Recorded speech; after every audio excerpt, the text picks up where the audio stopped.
Assalamualaikum warahmatullahi wabarakatuh. Saudara-saudari yang dirahmati Allah sekalian, Abang Anwar Riza, waalaikumsalam. Pak Tawi, Zabidi Ishak, waalaikumsalam. Hari ini saya macam biasalah siaran live di Facebook saya, Muhammad Syafiq Abdul Halim, dan juga di TikTok Syafiq Abdul Halim. Esok tengah hari di YouTube Muhammad Syafiq Abdul Halim Official. Muazzaza, waalaikumsalam. Zamani, Zulkifli, Normawati, Mak Yusof, Akil Akmal, Azizun Awang, Muhammad Zuki Osman, Syed Akmal, Zakaria Abu, Nur Aisyam Abu Bakar, Saiful Bahari, Akil Akmal, Azma Gani, Pak Tam, Din Pakilo, Abang Anwar Riza. Masuk di Facebook pula, Zamani Abdul Syukur. Fik, spek tu bawa panggil. Wan, waalaikumsalam. Muhammad Hamri bin Razali, Dino, Longdi, Mak Rozai, Ons Maloy, Jamal Cik Asal, Muhammad Nazirul Khalid, Zakaria Abu, Azmizam Ahmad, Jamil Ahmad, Yon Yan, Huzairi, Fariha,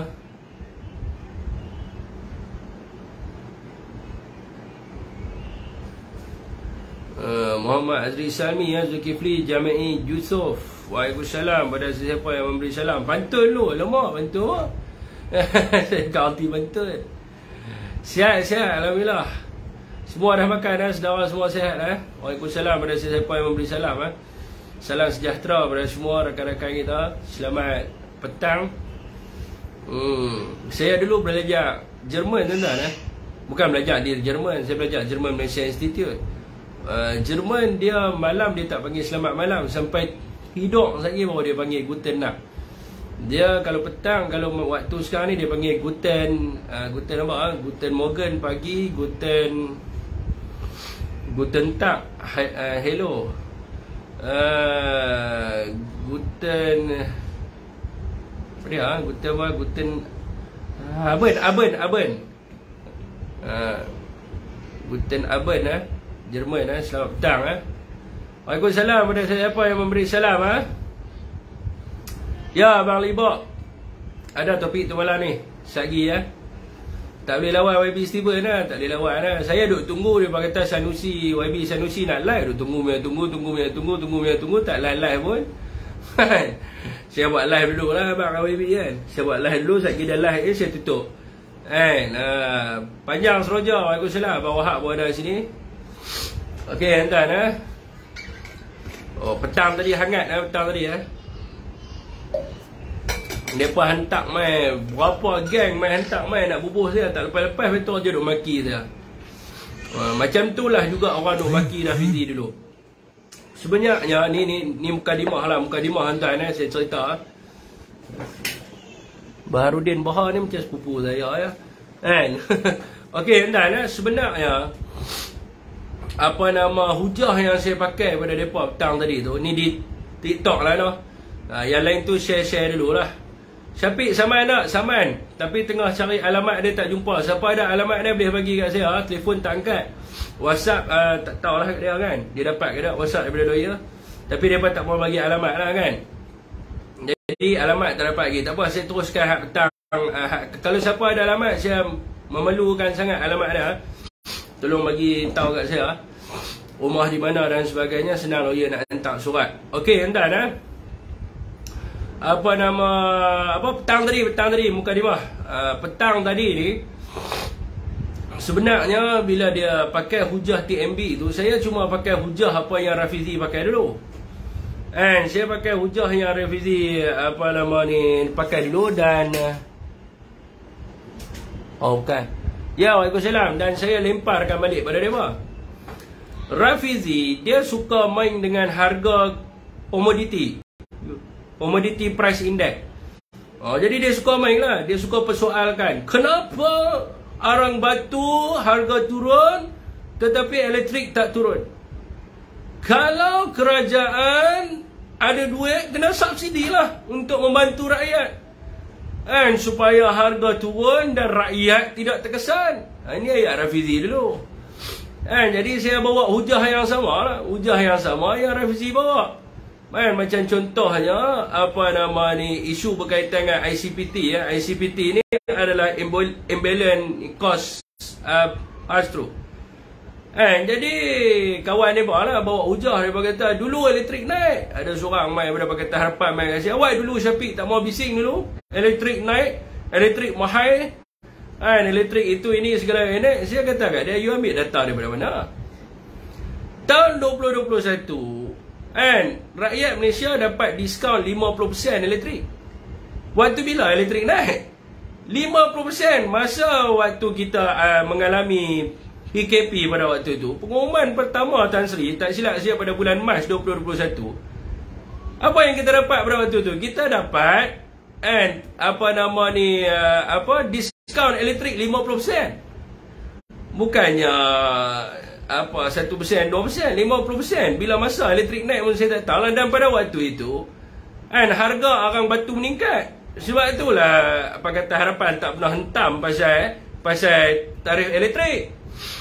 Lepas tu, ni muka dimah saudara, share dulu. Lepas tu pada tahun 2022 rebate, kita dapat rebate elektrik. Ingat tak? Dia ada dia punya rebate dia lah, ikut berapa banyak kita guna tu kan.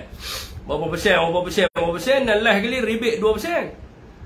Tu dalam kepenggunaan elektrik pada zaman dulu lah. Tak ada tarif naik. Lepas tu dia boleh buat sembang kari dengan saya. Dia kata apa? Dia ingat saya bodoh lah. Sebab saya pernah masuk mesyuarat dengan ST dulu. Tu pengalaman saya lah, experience. Tuhan bagi pengalaman kat saya tu untuk lawan dengan puak ni lah kan. Kebetulan pada waktu itu, di pejabat pada waktu tu orang tak ada. Jadi saya punya bos pada waktu tu, tak mahu sebutlah nama. Dia kata dia suruh saya pergi dengan seorang perempuan ni. Apa nama dia? Saya lupa. Dia suruh saya pergi lah. Hampir dengan dia di Jabatan Perdana Menteri ada meeting dengan Tok Rini. Tok Rini ni setiausaha akhbar kepada Datuk Seri Ismail. So pergi meeting. Dalam tu yang ada pada waktu tu apa? Datuk Rini, Syarif Hamdan, semua ada lah. So kita dengar lah Suruhanjaya Tenaga membentangkan. Macam saya akan catik nota lah. So nota lag. Betul. Takkan lag. Saya tengok. Oh, saya tak pakai line 5G. Saya tukar. Saya pakai line 5G dulu. Sabar saudara-saudara semua di TikTok. Okey, lah tak like dah. Saya pakai 5G. Okey. Line kat TikTok sangkut. Ya. Sorry. Saya baru tukar pakai 5G. Kan saya Unify kan ada dua, satu 5G, satu tu kan. Saya pakai yang biasa punya tu. Okey. Jadi adalah pengalaman sikit. Dengarlah ST bentang semua. So tuan-tuan, ICPT ni, Imbalance Cost Pass-Through ni, dia dibuat di dalam satu tahun dia buat 2 kali. Pada bulan Jun dan juga pada bulan Disember. Dia akan buat semakan lah untuk putusan pada bulan Jun. Sebagai contohnya, bulan Jun ST datang jumpa dengan JPM, dia jumpa dengan kementerian, dia bagi tahu kata harga arang batu. Dia sebab ICPT ni dia bergantung pada harga arang batu. Kalau harga arang batu menurun, dia kena revise balik harga untuk turunkan tarif elektrik. Kalau harga arang batu meningkat, maka dia akan minta kenaikan lah, sama ada kerajaan akan tambah subsidi dan sebagainya. So dia buat pada bulan Jun dan juga pada bulan Disember. Jadi mereka ni punya nak sembang otak kari dengan saya. Dia ingat saya ni tak ada pengalaman. Lepas tu tiba-tiba dia habaq kat saya, dia kata apa? Kenaikan tarif elektrik ni adalah keputusan kerajaan yang terdahulu. Saya kata kat dia, you ambil kat mana ni? Ini adalah keputusan kerajaan yang terdahulu. Kita tahu lah, kita tak apa. Apa nak kata kita bodoh, kita diam lah kan. Ini adalah keputusan kerajaan yang dahulu. Biasalah, kerajaan hari ni kerja mereka adalah salah kerajaan dulu lah. Saya kata kat dia, brother, macam ni lah kata. You pergi buka ICPT? You buka ICPT report, boleh main tunjuk kat saya? Oh, tak berani. Tak berani. Dia buka laporan akhbar. Dia buka laporan akhbar pada waktu tu pada bulan Jun. Hak tu adalah ketetapan pada bulan Jun. Itu yang kes tu lah saya masuk dalam meeting. Jadi saya tahulah. Pada waktu itu, Hakiyuddin kata kemungkinan tarif elektrik akan dinaikkan. Lepas tu pada bulan Jun tak naik, tarif elektrik tak naik dan Ismail Sabri mengekalkan rebate 2%. Tak naik pun pada bulan Jun. Dia pun ambil kenyataan Hakiyuddin. Lepas tu dia kata memang kerajaan tu dulu yang bawa naik sebab dia tak tahu saya CPT. Jadi bila saya tahu saya CPT, saya gelak lah kat dia. Bila saya gelak dia marah. Dia bagi saya bodoh lah apalah. Saya kata tak apalah. Lepas tu saya kata lah kat kawan kita ni habis kerapu kan. Saya kata kat habis kerapu kan, semua meeting yang masuk. Saya ada gambar ni, saya tunjuk. Saya duduk meeting ni dalam tu. Di TikTok saya tunjuk kalau tak percaya lah kan, nak buat macam mana, cai-cai ni mana nak percaya. Gambar tu saya simpan ni. Sampai sekarang saya masih simpan itu gambar lagi tau. Sebab itu gambar satu kenangan tau, macam mana satu orang biasa kan boleh dapat jemputan untuk pergi sana mesyuarat Jabatan Perdana Menteri tau. Pasal bukan pi lawatan, pi mesyuarat tau. Masuk bilik mesyuarat tu kenangan lah bagi saya dalam politik kan. Dipanggil mesyuarat. Sekejap saya mau tunjuk sama you, tak ada halnya. Saya boleh kasih tunjuk mana. You orang semua ni mukadimah saja tuan-tuan. Teruskan perkongsian saudara-saudara semua. Mana gambar lah. Saudara-saudara semua boleh teruskan perkongsian sementara saya mencari ni susah sikit mencari gambar lama ni mana lah.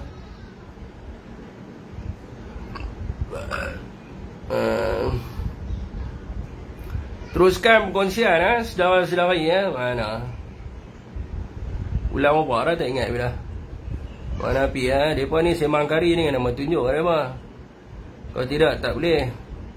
Sebelum PRN Johor ni. Ni, tu nampak tu gambar Datuk Rini dalam tu. Tu gambar ni nampak, dia tengah duduk brief tu. Ni bilik mesyuarat JPM lah. Ambil tanya Anwar, betul tak betul? Ni bilik mesyuarat apa nama ni, Jabatan Perdana Menteri. Saya duduk dalam tu. Jadi ada lah ilmu sikit kan. Sembang kari kan. Mereka boleh sembang kari. Okey, tak mana. Okey, jadi tuan-tuan, saya meminta mereka buka ICPT report. Tak berani buka ICPT. Sebab apa tak berani? Sebab mohong. Mohong mana nak berani. Jadi saya pun buka kan. Suruhlah kawan tu tunjuk. Tunjuk kenaikan. Dia cakap dia tak ada kenaikan, tapi ada kenaikan. Saudara semua, bukan tak ada. Anwar biasa kan. Umum benda lain jadi benda lain kan. Dalam itu, dalam apa nama pengumuman tersebut, bermula pada 1 Januari 2023 sampai bulan Jun 2023 ada kenaikan tarif elektrik. Lepas tu dia dengan confidentnya, dengan tak baca report, dia bagi tahu apa memang ada kenaikan. Anwar cakap, tetapi untuk syarikat multinasional saja, syarikat antarabangsa. Saya kata kadang Anwar merapu bah. Itu dia cakap, tapi dalam report tulis benda tu tak? Ini dia kata cakap lain buat lain. Dalam report, kenaikan tarif elektrik kepada pengguna sederhana, pengguna voltan tinggi dan juga syarikat multinasional. Semua kena kenaikan. Sebab tu bila semua kena kenaikan, sebab itulah berlakunya peningkatan daripada sudut harga barang. Lepas tu saya pun gunalah hujah Rafizi. Saya kata kat dia, macam mana tarif elektrik boleh naik? Sedangkan harga arang batu turun. Dia tanya saya, tahu nak harga arang batu turun lah. Kan itu kan komoditi produk arang batu ni. Saya kata kat dia, dalam jadual kita tengok harga arang batu daripada 400 USD kot, tan turun pada 200 lebih. Berapa kali ganda turun? Sebab apa turun harga arang batu? Harga tarif elektrik tak turun. Kan? Dulu hangpa pandai cakap sangat kan? Lah hangpa pandai cakap lah. Aku bagi balik gambar soalan. Kau pun tak boleh nak jawab. Oh, tak boleh nak jawab. Pening kepala. Dulu hangpa pandai cakap. Oh, harga arang batu turun. Alah, hangpa jawab lah. Rakyat tanya. Mukadimah tuan-tuan. Teruskan perkongsian. Ya, kalau rugi bang boleh pergi lah bang. Saya tidak memaksa bang untuk masuk dalam live saya. Teruskan perkongsian saudara-saudara semua yang dirahmati Allah sekalian. Tuan-tuan nak cek senang ya. Harga arang batu berapa, semua boleh tengok kan. Lepas tu dia tanya saya, siapa dulu saya tak berjuang. Dia apa ni masalah ni, Walanon ni, dia baru kenal saya. Saya ni antara orang yang tidak disukai lah dalam hati ni. Boleh dia katakan macam tu lah. Saya kalau bubuh tuan, saya bubuh tak kira siapa. PH dia bubuh, kita sendiri pun saya bubuh. Orang pun tahu saya, bukan orang tak kenal saya. Tapi alih ni kalau kira dia kepala gila apa panggil. Tak betul kita bubuh lah. Dulu kami bubuh. Siapa kata saya tak pernah bersuara? Saya pernah bersuara pasal isu kenaikan tarif elektrik, membebankan rakyat dan sebagainya. Pergilah cari profil saya.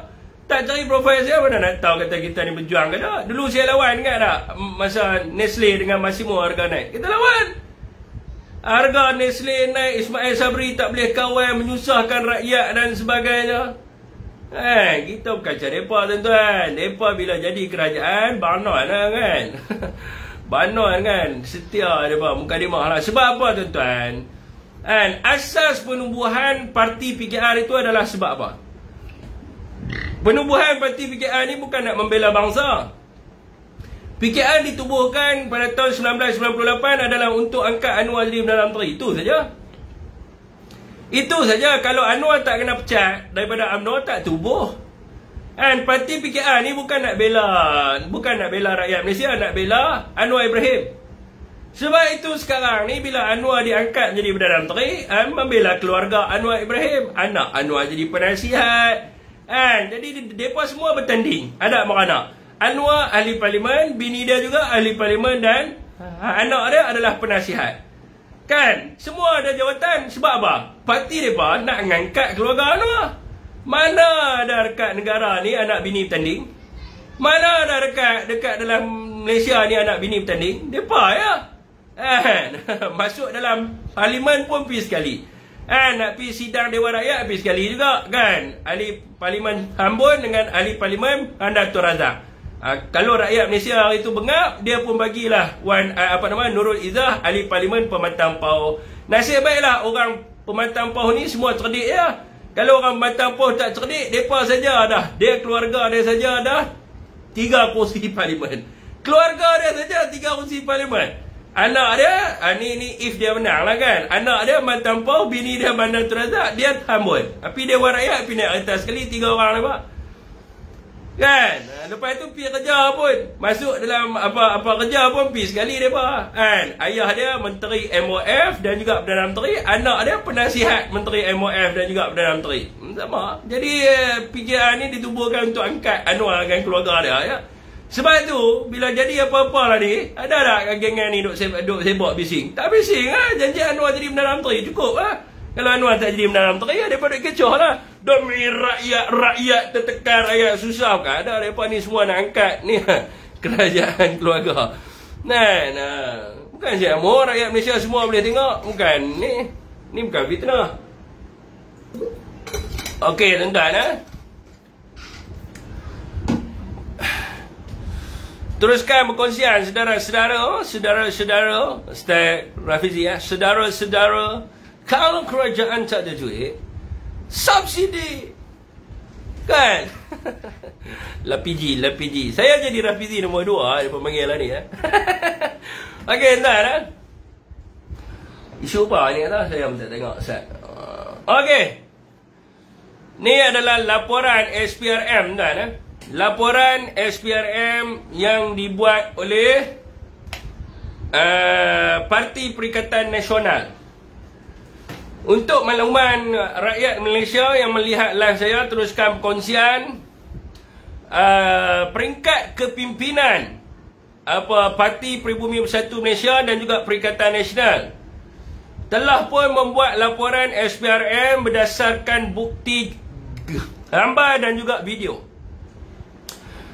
Yang mana baru-baru ini Raja Petra telah mendedahkan adanya perbelanjaan mewah daripada PH dan juga BN semasa PRU 15. Apabila Raja Petra mendedahkan lebih kurang 3 bilion yang digunakan oleh mereka bagi tujuan untuk pilihan raya, maka ramailah rakyat yang telah menyerahkan gambar, video dan sebagainya, dan juga media-media rasmi kerajaan yang telah pun melaporkan sebelum ini berkenaan dengan perbelanjaan yang telah dibuat oleh awak ingin menyuai Barisan Nasional dan juga Barisan Nasional dan juga Pakatan Harapan. Tu antara seorang dia yang masuk ni, saudara Khairul Anwar Ramli ya, dia pun pergi buat report juga. Jadi saudara semua, 3 bilion ringgit ni adalah bukan nilai yang kecil. Bukan nilai kecil, tuan-tuan, besar 3 bilion ni. Dan untuk pengetahuan rakyat Malaysia, akaun Parti Bersatu Malaysia dibekukan kerana fitnah kunun-kununnya. Ada perbelanjaan mewah semasa pilihan raya. Dan saudara nak tahu tak berapakah duit yang ada dalam akaun tersebut? Duit yang ada dalam akaun tersebut adalah 200 juta lebih, yang mana telah pun diisytiharkan kepada ROS dan telah pun di audit dan telah didedahkan kepada orang ramai. Jumlah 200 juta yang bukannya dibelanjakan untuk pilihan raya, tetapi duit yang ada dalam akaun bersatu yang telah habis digunakan pun untuk membantu rakyat. Dan semalam ada orang tanya, ada live ni lah, Pakatan Harapan, ada seorang budak perempuan tu, saudara, 200 juta dalam akaun satu ni, mereka buat apa tuan-tuan? Mereka bayar gaji kepada ni kepala otak dia. Saya nak beritahu, satu-satunya parti di Malaysia yang mengadakan gerai prihatin untuk membantu rakyat adalah Parti Pribumi Bersatu Malaysia. Dan juga Parti Perikatan Nasional, yang telah pun pada waktu itu satu parlimen 50,000 sebelum pilihan raya ni, sepanjang tahun masa rakyat susah. Siapa duk pergi hantar makanan kepada rakyat? Skuad Prihatin Perikatan Nasional. Siapa duk pergi hantar baju, duk pergi hantar apa? Masa saudara semua banjir dulu, duk pergi hantar dapur gas, duk pergi hantar tilam, duk pergi hantar. Siapa duk pergi hantar? Skuad Prihatin lah. Tapi mereka ni kalau dah bodoh mangkak sampai tak tahu apa, apakah Pakatan Harapan buat pada rakyat? Masa mereka jadi kerajaan, rakyat susah pun mereka tak bantu. Tapi beza dengan kita, kita ni Tuan Khairul Anwar Ramli, saya ada bukti gambar dijerai. Nak lagi gambar? Nak gambar? Saya tunjuk lagi gambar. Ini duit yang kita belanjakan, kita bagi kepada rakyat. Satu parlimen 50,000 kita belanja untuk bantu rakyat, bagi beras dan sebagainya. Spin apa? Ini bukti hakikat yang sebenarnya. Saya ada gambar. Nak tengok gambar? Kalau orang Pakatan Harapan minta tengok gambar, saya akan tunjuk gambar. Dan kita minta pula orang Pakatan Harapan tunjuk gambar mereka. Okay, kalau mereka minta, saya akan tunjuk. Tak ada masalah apa. Sebab gambar sentiasa ada dalam telefon saya. Saya akan duduk dengan penerangan. Saya duduk ambil gambar. Tak duduk. Kan? Jadi saya ada lah banyak gambar tu. Saya ada. Mereka tak berani cabak. Sebab apa mereka tak berani cabak? Sebab mereka tahu saya ada gambar tersebut. Jadi sekarang ni tuan-tuan, kita belanja duit. Oh, tunjuk. Berani dia. Berani dia. Sekejap, saudara di Facebook. Sekejap, berani beliau. Beraninya anda. Ni rakyat dijerai. Anda tengok gambar ni dijerai lah kan. Saya tunjuk gambar dijerai lah. Gambar dijerai banjir di Selangor. Lupa dah nama apa. Ni tuan-tuan tengok ni. Ni barang ni. Bakul Prihatin Negara. Ni kita hantar ni. Ni bukan pakai duit kerajaan. Ni duit parti. Ni semua adalah duit-duit daripada Parti Perikatan Nasional. Kita hantar bantuan kepada rakyat, tak pakai duit kerajaan, kita pakai duit tu lah. Tapi mereka buat tak? Pakatan Harapan tak buat. Okey, tak apa tuan-tuan, saya tak mau pergi kat situ lah. Kita belanja untuk membantu rakyat di saat rakyat tengah susah pada waktu itu. Parti Perikatan Nasional lah yang bantu. Mereka ni semua duk bising. Semua gambar saya pun ada ni. Abang penerangan kita, dia pun ada, dia penerangan.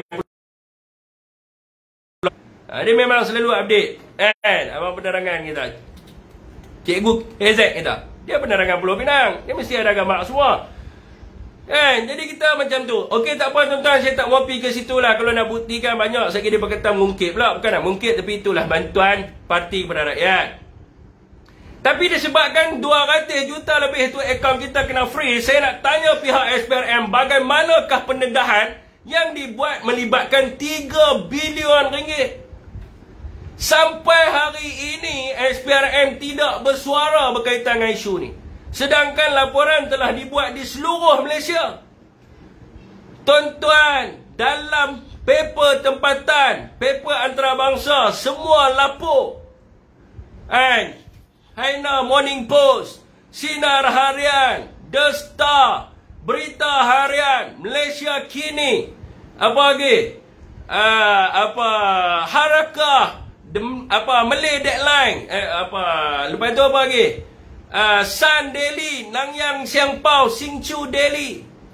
Semua lapor berkenaan dengan laporan yang telah dibuat oleh kepimpinan daripada Bersatu tetapi belum ada sebarang respon daripada pihak SPRM. Sedangkan nilai ini bukan satu nilai yang kecil, melibatkan 3 bilion ringgit duit rakyat yang mungkin dibelanjakan secara salah oleh parti Pakatan Harapan dan juga Barisan Nasional. Kenapa pendedahan ini tidak pernah disebut oleh Azam Baki? Ini yang kita tanya. Ini menunjukkan kemungkinan persoalan rakyat kepada SPRM. Adakah SPRM bersikap berat sebelah dan tidak profesional, di mana apabila sesuatu parti menjadi kerajaan, maka dia boleh mempengaruhi SPRM.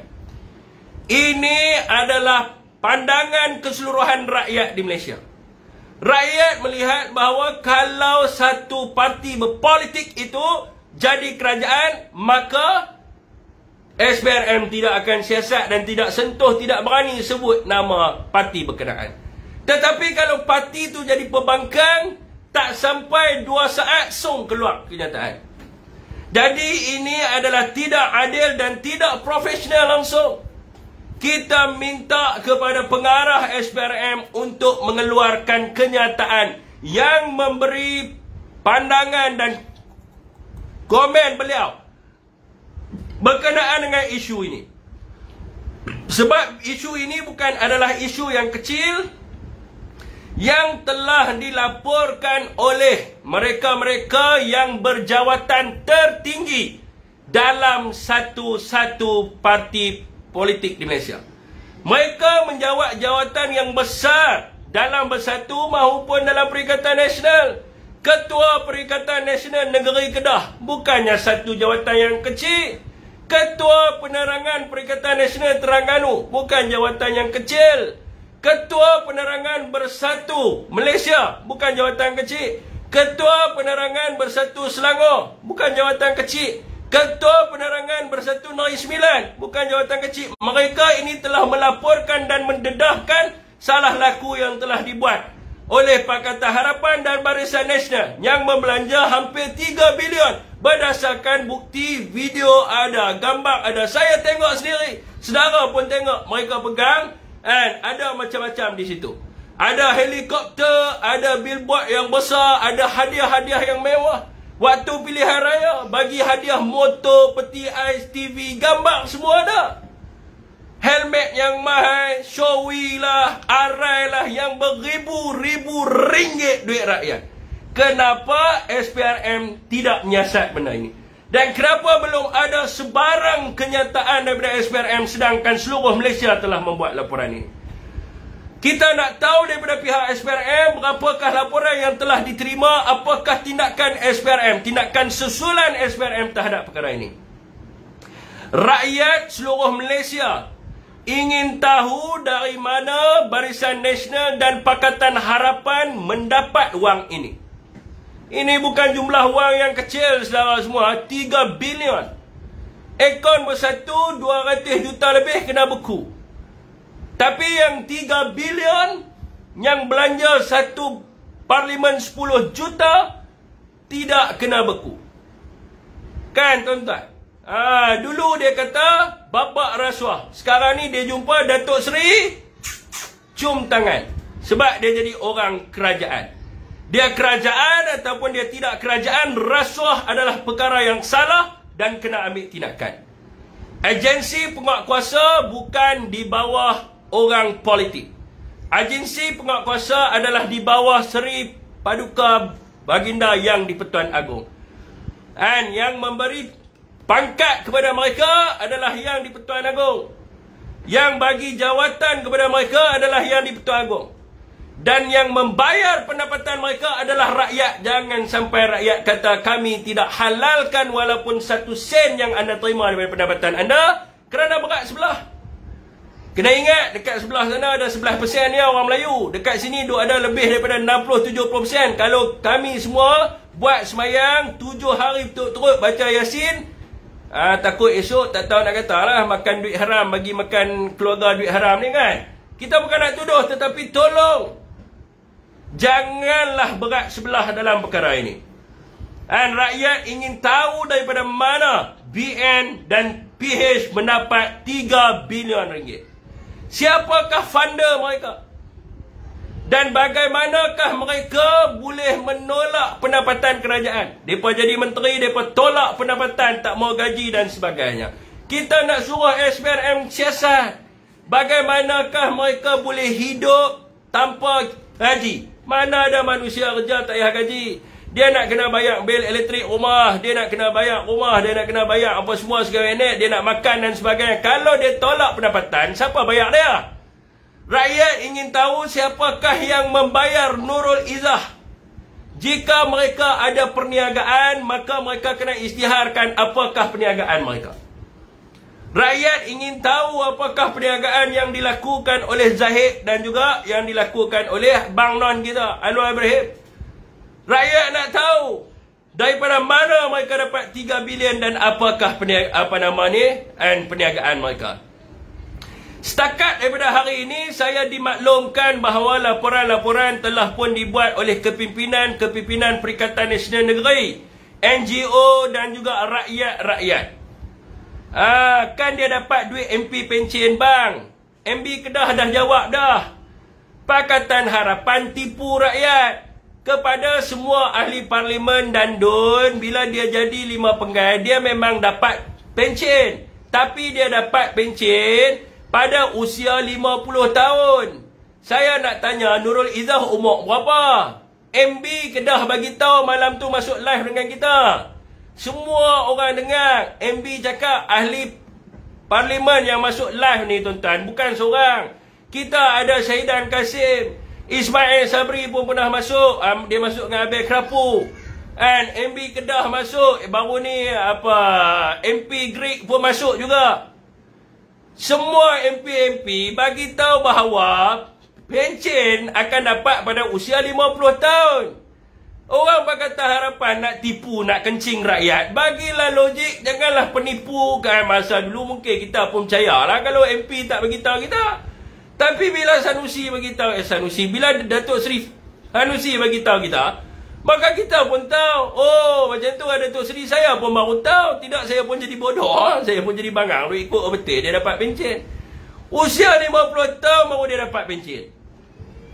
Okey, saudara semua, setakat ni saya dimaklumkan laporan-laporan telah dibuat oleh kepimpinan tertinggi Perikatan Nasional, khususnya Bersatu, NGO dan rakyat. Kita nak tahu berapakah laporan yang telah diterima oleh SPRM. Kenapa SPRM masih berdiam diri dalam isu ni? Dan SPRM juga perlu jawab berkenaan dengan siasatan, selain daripada siasatan kepada Pakatan Harapan. Kita tahu bahawa SPRM telah pun menyiasat Bersatu berkaitan dengan isu 600 bilion. SPRM telah menyiasat Bersatu berkaitan dengan isu 94.5 bilion. SPRM telah menyiasat Bersatu berkaitan dengan isu 4.5 bilion. Kenapa apabila kes ini tidak disiasat, kenapa tak bagi tahu dekat umum? Kenapa nak sembunyi dan timbulkan persepsi dan propaganda kepada PAS dan juga Bersatu? SPRM perlu tampil ke hadapan bagi tahu bahawa kita tidak lagi menyiasat berkaitan dengan isu 600 bilion. Perlu tampil ke hadapan untuk bagi tahu bahawa berapakah nilai yang sebenar disiasat. Hari ini rakyat duk kata kat kita, khususnya orang Pakatan Harapan, mereka duk main isu konon-kononnya SPRM siasat kita 600 bilion. SPRM cerita benda yang sebenar. Oh, bila siasatan itu tidak dibuat berkenaan dengan 600 bilion, tutup mulut. Kena bagi tahu, update sentiasa. SPRM tidak lagi menyiasat Bersatu berkaitan dengan 600 bilion. SPRM kena tampil dan bagi tahu SPRM tidak lagi menyiasat Bersatu berkaitan dengan 94.5 bilion. SPRM kena tampil dan bagi tahu SPRM tidak lagi menyiasat Bersatu berkaitan dengan 4.5 bilion. Sebab apa yang dimaklumkan oleh kepimpinan Parti Bersatu Malaysia, SPRM sekarang hanya menyiasat Bersatu berkaitan dengan 200 juta ringgit lebih. Itu pun bukan siasat bawah rasuah, siasat di bawah pengubahan wang haram. Kenapa SPRM tak update kepada rakyat? Adakah SPRM juga nak terlibat dalam propaganda politik yang dibuat oleh Perdana Menteri kita? Perdana Menteri ini adalah Perdana Menteri yang persepsi dan propaganda semata-mata. Kena update kepada rakyat, bagi tahu, oh kita tak siasat lagi bersatu, supaya rakyat mengetahui tentang perkara yang sebenar. Bukannya diam. Sampai bila SPRM nak diam selama-lamanya? Kena update. Sebab kita dimaklumkan oleh kepimpinan tertinggi dalam Parti Peribumi Bersatu Malaysia, akaun bersatu hanya disiasat melibatkan jumlah 200 juta ringgit. Itu pun tidak ada kaitan dengan pakej ransangan ekonomi. Yang ni Azam Baki bagi tahu. Dia kata siasatan itu tidak berkaitan dengan pakej ransangan ekonomi. Yang lain-lain kena bagi tahu. Jangan disembunyikan sehingga orang Pakatan Harapan mengambil propaganda ini menunjukkan seolah-olah parti dan Perikatan Nasional ini rasuah dan sebagainya, sedangkan anda tidak menyiasat lagi berkaitan dengan benda tu. Dan sekarang ni saya dengar pula, oh dah tak siasat dah pasal pakej ransangan ekonomi, dah tukar. Dah tukar kepada siasatan kepada Kementerian Dalam Negeri melibatkan projek. Apa dengan syarikat ni? Iris. Setiap penyiasatan kena maklum pada rakyat, sebab rakyat yang bayar gaji kamu. Kena bagi tahu, kita siasat ini, setakat mana penyiasatan ini. Jangan didiamkan terus. Didiamkan begitu sahaja. Kita nak tahu update-nya dan sebagainya. Kenapa tidak update? Kenapa tidak bagi tahu dan sebagainya? Adakah diarahkan oleh pihak-pihak yang tertentu suruh mencipta persepsi dan juga propaganda? Saya tahu pengarah SPRM adalah seorang yang baik.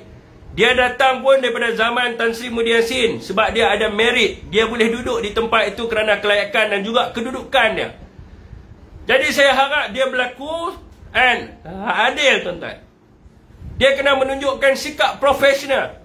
Kalau Pakatan Harapan dan BN ada sumber kewangan yang mencurigakan dakwa, siasat mereka. Okey, saudara semua. Itu adalah berkaitan dengan topik yang pertama. Ya, Broken Angel masuk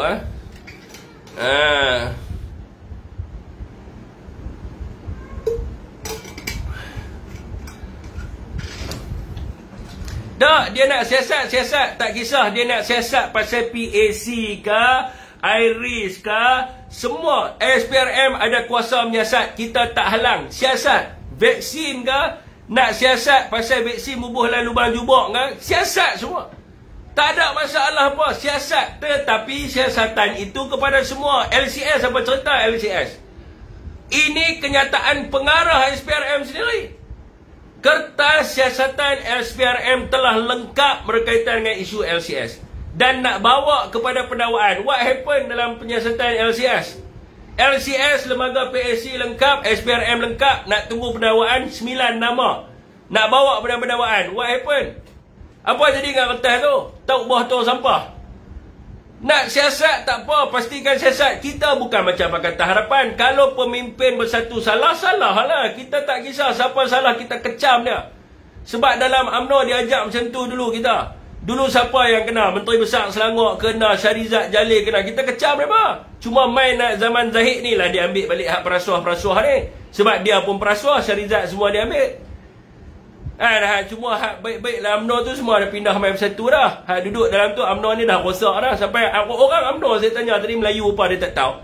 Saya tanya dia Melayu tu apa, pun tak boleh nak jawab. Tu kata tu UMNO dah rosak, sampai Melayu pun tak tahu dia tahu apa. Jadi kalau kita ni tak kisah. Kalau Tan Sri salah Tapi siasat ke semua lah. Siapa yang terlibat siasat semua. Nak siasat saya pun siasat lah. Siasat lah siapa pun dia nak siasat. Sebab dia ada kuasa untuk menyiasat. Bila you have power, gunakan kuasa itu. MB Kedah kata apa itu? Kalau tak guna kuasa, you are the bloody fool. You nak jadi bloody fool ke? You nak jadi powerful? Kalau nak jadi powerful, make sure guna kuasa tu. Kalau nak jadi bloody fool, tak payah guna kuasa tu. Senang saja. Okey, tuan-tuan. Ini pasal Kih Ramasamy. Ustaz Datuk Usam Badarudin. Oh, orang panggil Ustaz Usam Ustaz Usam dia masih sokong lagi. Apa ni? Ustaz Usam dia masih sokong Zahid lagi. Sokong Zahid. Dia masuk mai Ustaz Usam. Assalamualaikum Ustaz.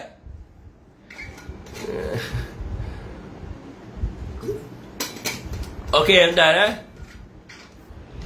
Ramasamy. Satu kira, terima kasih. Share lagi lah. Saya akan ulang sikit pada Ramasamy. Ini berkaitan dengan Ramasamy, tapi saudara-saudara semua, saya minta untuk memahami ulasan saya ini adalah berdasarkan ideologi Pakatan Harapan. Hujah saya ni mungkin berbeza sikit pada hujah orang lain. Tapi tuan-tuan kena memahami hujah saya ni dengan betul lah. Jangan salah faham tuan-tuan. Jadi saya mulakan tentang isu Ramasamy. Bagi saya, kritikan dan usul hemecatan yang dibuat ke atas Ramasamy adalah satu tindakan yang tidak wajar dan mengkhianati pengundi daripada Pakatan Harapan. Ramasamy bercakap benda yang benar. Ramasamy bercakap benda yang betul berdasarkan perjuangan Pakatan Harapan itu sendiri. Anwar Ibrahim perlu sedar, dia diundi oleh dan dipilih oleh masyarakat bukan Melayu sebab dia membawa kepada agenda kesamarataan dan juga kesaksamaan di antara semua kaum dalam Malaysia. Adakah Anwar lupa? Anwar lupa ke dia naik atas pentas, dia suruh orang Melayu orang bukan Melayu undi dia? Anak Cina, anak saya. Anak India, anak saya. Anak Iban, anak saya. Anak Kanazan, anak saya. Anak segala-galanya yang ada kat dunia ni semua dia punya anak. Sebab itu dia panggil ada macam-macam. Daddy ada, Papa ada, macam-macam lah kan. Dia panggil kat dia. Sebab dia anggap dia macam ayah. Tapi bila dia jadi Perdana Menteri, dia mengingkari janji dia kepada bukan Melayu. Ini saya kata Pakatan Harapan ni parti yang penipu. Semua benda dia tipu. Dia jumpa bukan Melayu, dia kata kita memperjuangkan kesaksamaan dan kesamarataan. You undi sama kita, mesti lawan UMNO. UMNO ini dia resis. Dia radikal Melayu. UMNO semua Melayu saja. Dia mesti jaga Melayu semua. Dia meninggalkan orang India, orang semua dia tinggal. Anwar cakap macam tu. So mereka bagi undi kat dia. Jadi bila Ramasamy bercakap atas prinsip perjuangan yang dibawa oleh Pakatan Harapan. Benda ini ada di dalam perlembagaan parti-parti di dalam Pakatan Harapan. Saya nak baca bagi orang India dengan orang Cina kat sini dengar. Oh, CB mai Sat CB. Sikit lagi CB. Dalam perlembagaan PKR menyebut di bawah pasal 5.11, dia menyebut berasaskan prinsip keadilan bagi memastikan kedudukan istimewa orang Melayu, Bumiputera, Sabah dan Sarawak digunakan khusus untuk menaik taraf sosioekonomi mereka yang miskin dan yang terbiak. Dalam perlembagaan Pakatan Harapan kata berkaitan dengan orang Melayu ke, orang Sabah ke, orang Sarawak ke, hanya digunakan khusus untuk menaik tarafkan sosioekonomi saja, bukan dilabelkan berdasarkan identiti kaum. Dan dalam perlembagaan Parti Keadilan Rakyat disambung serta pembelaan yang adil bagi orang bukan Melayu yang miskin dan terbiar demi mencapai kesaksamaan untuk perpaduan nasional. Dan di dalam perlembagaan DAP menyebut di bawah pasal yang kedua matlamat penubuhan DAP. DAP matlamat penubuhan dia adalah untuk menubuhkan konsep demokrasi yang berlandaskan nilai demokrasi sosial di Malaysia, menerusi perjuangan sistem parlimen berperlembagaan. Ini menunjukkan kedua-dua parti ini membicarakan soal kesaksamaan dan juga soal kesamarataan kaum. Dan agenda yang diterapkan oleh Parti Keadilan Rakyat dan juga Parti AAP ini adalah satu modul yang dipanggil sebagai ideologi leftis. Yang mana ideologi leftis ini bukanlah satu ideologi yang memperjuangkan sudut kaum, tetapi ideologi yang memperjuangkan hak sama rata dan keadilan yang seimbang tanpa mengira latar belakang kaum. Ini adalah hujah yang mereka bawa apabila mereka bertemu dengan orang India, orang Cina dan sebagainya. Tetapi PKR dan DAP adalah satu parti yang menipu. Mereka penipu, menghasut kepada perkauman, tetapi mereka tidak melaksanakan apa yang mereka janjikan kepada rakyat. Sekarang ini tuan-tuan, mereka mengkhianati pengundi mereka yang majoritinya bukan Melayu. DAP dan juga PKR hari ini bila duduk dengan UMNO dah macam dengan UMNO. Masyarakat bukan Melayu menolak MCA dan MIC suatu masa dulu kerana DAP dan PKR mengatakan MCA dan MIC ini adalah barwa kepada UMNO. Hari ini kelihatan PKR dan DAP adalah barwa kepada UMNO. Mereka tidak sedar bahawa apa yang mereka janjikan itu mereka tidak laksanakan. Saya mencabar Anwar Ibrahim dan Lim Kit Siang. Anda berjanji dengan masyarakat bukan Melayu, saya ingatkan balik, untuk mewujudkan kesamaan dan kesamarataan, untuk mewujudkan sebuah negara yang mana di luar daripada konsep perkauman, nak bawa agenda untuk mengiktiraf kepada UEC, nak bawa pilihan raya PBT, nak bawa pemberian tanah 999 tahun kepada bukan Melayu. Saya cabar, kena tunaikan janji anda. Ramasamy tak cakap bohong. Ramasamy cakap benda yang betul dalam perjuangan DAP dan PKR. Tetapi DAP dan PKR membohong pengundi bukan Melayu, menipu pengundi bukan Melayu. Sebab Anwar Ibrahim kerja dia penipu. Kalau masih ada lagi orang bukan Melayu yang mengundi kepada DAP dan PKR, sampai bila-bila anda menjadi hamba kepada mereka dan ditipu bulat-bulat oleh mereka. Sekejap tuan-tuan, saya nak bawa naik sahabat saya, Cikgu Bat. Sebelum saya sambung topik yang lain.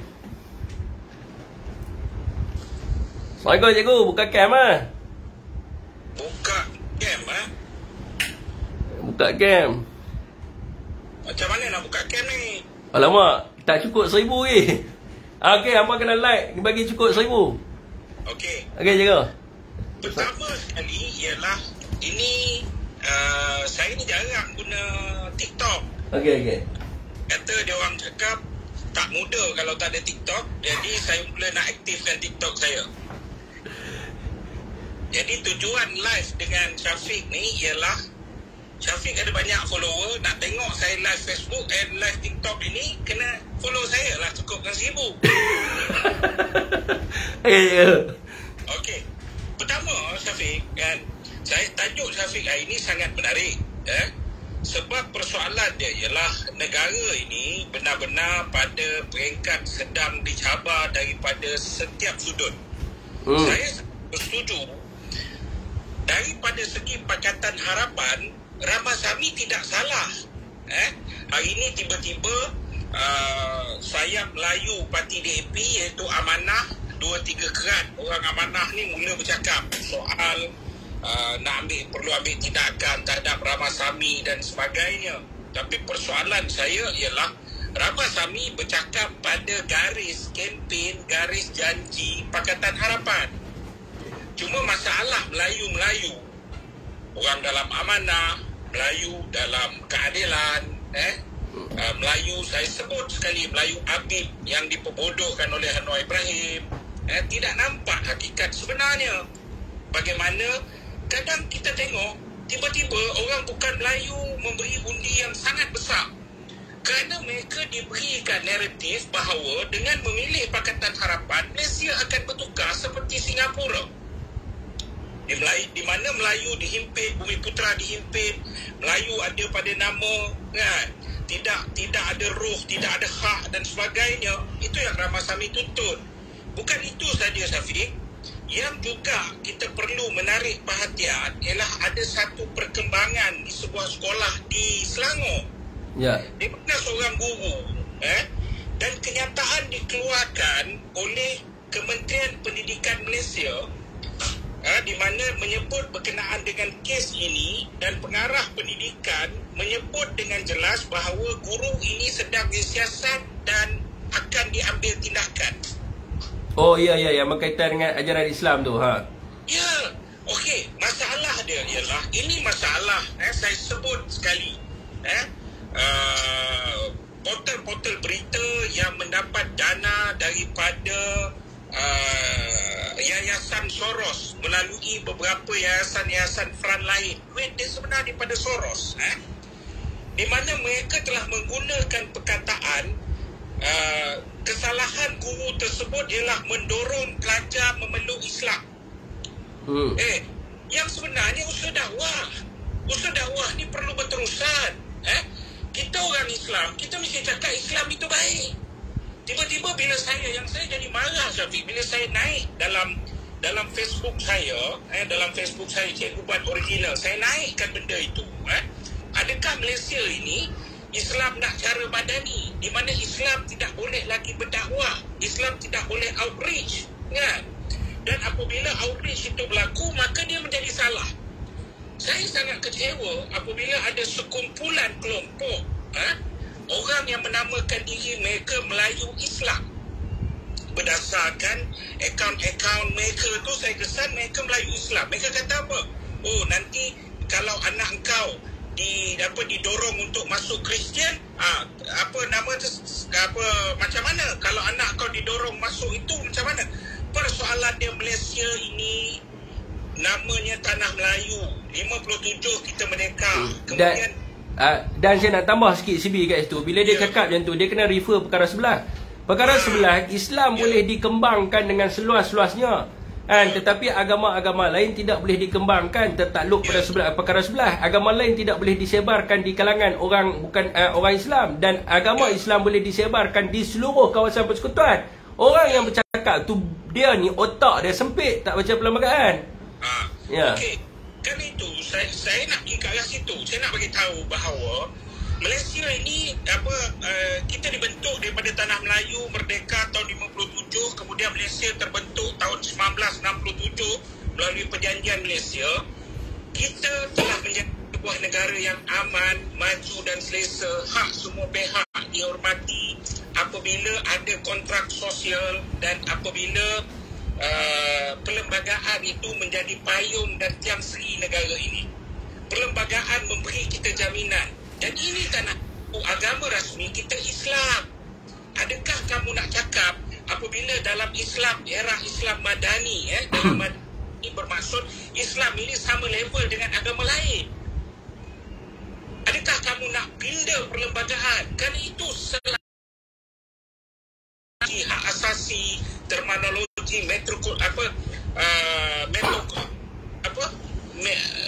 sama rata dan sebagainya. Adakah kita cuba mengubah negara ini menjadi sebuah negara yang lain, yang belum tentu akhirnya kita nak elak? Kenapa ada dasar-dasar ini?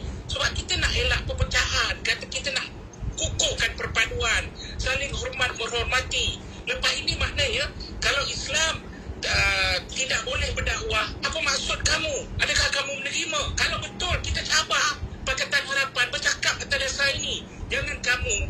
Pakatan Harapan ini sekarang sangat bahaya. Sebab apa? Di kalangan kelompok bukan Islam, bukan Melayu, mereka menggunakan tema yang lain. Di kalangan orang Islam, orang Melayu, mereka guna tema lain. Anwar Ibrahim depan Hindu, dia berjoget jadi MKR, meletakkan seolah-olah membuka ruang segala-galanya. Tetapi di kalangan kelompok Islam, cendekiawan dan sebagainya, kamu panggil Pak Arab itu, kamu panggil cendekiawan ini, kamu panggil diskusi apa, untuk apa? Ini adalah benih-benih liberalisme yang akhirnya akan menghancurkan kita, yang kita hanya akan menyesal setelah kita terlepas segala-galanya. Dua perkara yang sangat penting. Pertama, tanpa berselindung, itulah sebenarnya yang menjadi kempen kepada Pakatan Harapan bila Ramasamy menyerlahkan dengan Ramasamy kata apa? Hentikan dominasi Bumi Putra. Kita dilindungi perlembagaan 153, 11 dan sebagainya menjamin semua perkara. Satu. Kedua ialah dengan perkembangan seorang guru. Saya juga cikgu. Saya juga pernah mengajar di sekolah yang hampir setengah daripadanya bukan Islam dan bukan Melayu. Saya akan bercakap dan saya tetap memberi salam. Dan saya akan bercakap berkenaan dengan Islam. Rupanya sekarang ini tiba-tiba menjadi salah. Dan selepas ini, perlahan-lahan kita akan termakan. Dan ini yang saya nak sebut, apabila mereka menuntut hak, meminta hak orang Islam, meminta hak orang Melayu atas dasar kononnya atas dasar hak asasi, atas dasar meritokrasi. Tetapi persoalan bila kita pertahankan hak seperti ini, kita akan dituduh ini rasis, ini puak perkauman.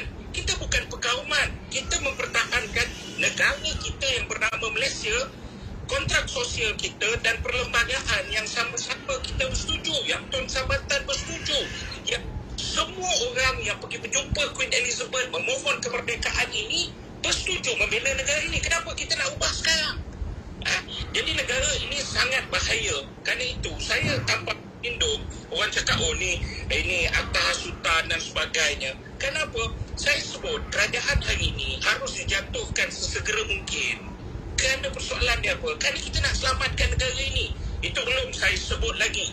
Mereka kata UMNO menang sikit tapi kursi menteri banyak. Tapi persoalan kepada sahabat-sahabat UMNO, kepada mereka-mereka yang rasa roh perjuangan nasionalis Melayu itu, saya sebut hari ini kenyataan Ramasamy ini seorang pun pemimpin UMNO tak berani cakap apa. Saya tahu sebab apa? Sebab pemimpin UMNO terpaksa tunggu green light daripada pemimpin DAP. Kalau DAP cakap okeylah UMNO, kita tengok keadaan dah huru-hara, UMNO kena ni lah, UMNO kena pukul juga Ramasamy. Percayalah ketika itulah barulah Ashraf Wajdinya, barulah baik Tok Mat Usainya kan, mula bercakap, dia dah hantar dah orang dia hari ni. Dia hantar Hasmuni pergi respon isu Ramasamy. Ya, tapi Hasmuni yang lain pemimpin dia apa? Sibuk menjaga hak masing-masing. Isu DAP dapat kursi sedikit, tapi apa yang DAP buat? Apa yang sebenarnya? Saya bagi tahu kepada kawan-kawan, DAP dapat KPKT, Kementerian ini Perumahan. Menjaga perbandaran, kementerian yang sangat kuat, kementerian yang sangat ada bajet yang besar. Tindakan awal KPKT apa dia telah menjemput Housing Development Board daripada Singapura. Untuk pengetahuan semua, HDB, Housing Development Board Singapura inilah yang berjaya mengusir orang Melayu daripada hak milik perbandaran atas nama hak asasi, atas nama kesamarataan. Akhirnya orang Melayu Singapura mana? Kita cakaplah Singapura ni inflasinya itulah, ekonominya lebih bagus, tapi isu asas dia apa? Hak Melayu Singapura. Yang Singapura itu adalah sebahagian daripada jantung tanah Melayu. Kita tengok Gelang, kita tengok Changi, kita tengok mana tempat pun di Singapura, akhirnya jejak Melayu itu hampir tidak ada. Yang kita ada apa dia? Perdana Menteri Singapura sekali berucap dalam bahasa Melayu dan kita pula tumpang bangga. Itu yang jadi sekarang ini. Apabila orang DAP bagi salam, orang DAP baca sepatah dua Quran, tetapi apa mereka buat? DAP duduk di mana? DAP duduk sebagai Menteri Belia dan Sukan. Yang mereka sedang rancang satu program di mana untuk membentuk atas atas nama aktivis ataupun atas nama sukarelawan Malaysia. Tetapi melalui ini, mereka akan cuba menyuntik pemikiran liberal terhadap orang-orang Melayu supaya orang Melayu merasakan apa dia? Oh, negara ini bukan kita punya. Islam kalau nak boleh dakwah kepada bukan Islam, jadi Kristian pun boleh juga. Jadi kita kena simpan Islam kita jangan dakwah. Akhirnya kita cuma akan menyesal apabila semua benda ini tidak boleh dikawal lagi. Daripada segi ekonomi, harga barang, saudara, tidak ada apa pun yang dibuat oleh Anwar Ibrahim. Bercakap. Kabinet membincangkan apa dia? Membincangkan semua macam mana nak menyerang pembangkang. Ya. Tetapi persoalan dia ada dia buat, dia tak buat apa. Sudahlah di persegi ekonomi, janji mensejahterakan rakyat itu tidak dilakukan apa. Ketika mereka jadi pembangkang, isu KWSP, isu apa semua, saya antara orang yang pada peringkat itu tidak bersetuju KWSP dikeluarkan. Kenapa? Menjadi tanggungjawab kerajaan untuk bagi bantuan terus kepada rakyat. Hari ini KWSP, ketika kamu jadi kerajaan, rakyat ni keadaannya jauh lebih teruk daripada ketika keadaan PKP dan sebagainya. Perkataan PKP kita tak boleh keluar, tapi barang boleh dapat. Barang ada di semua kedai.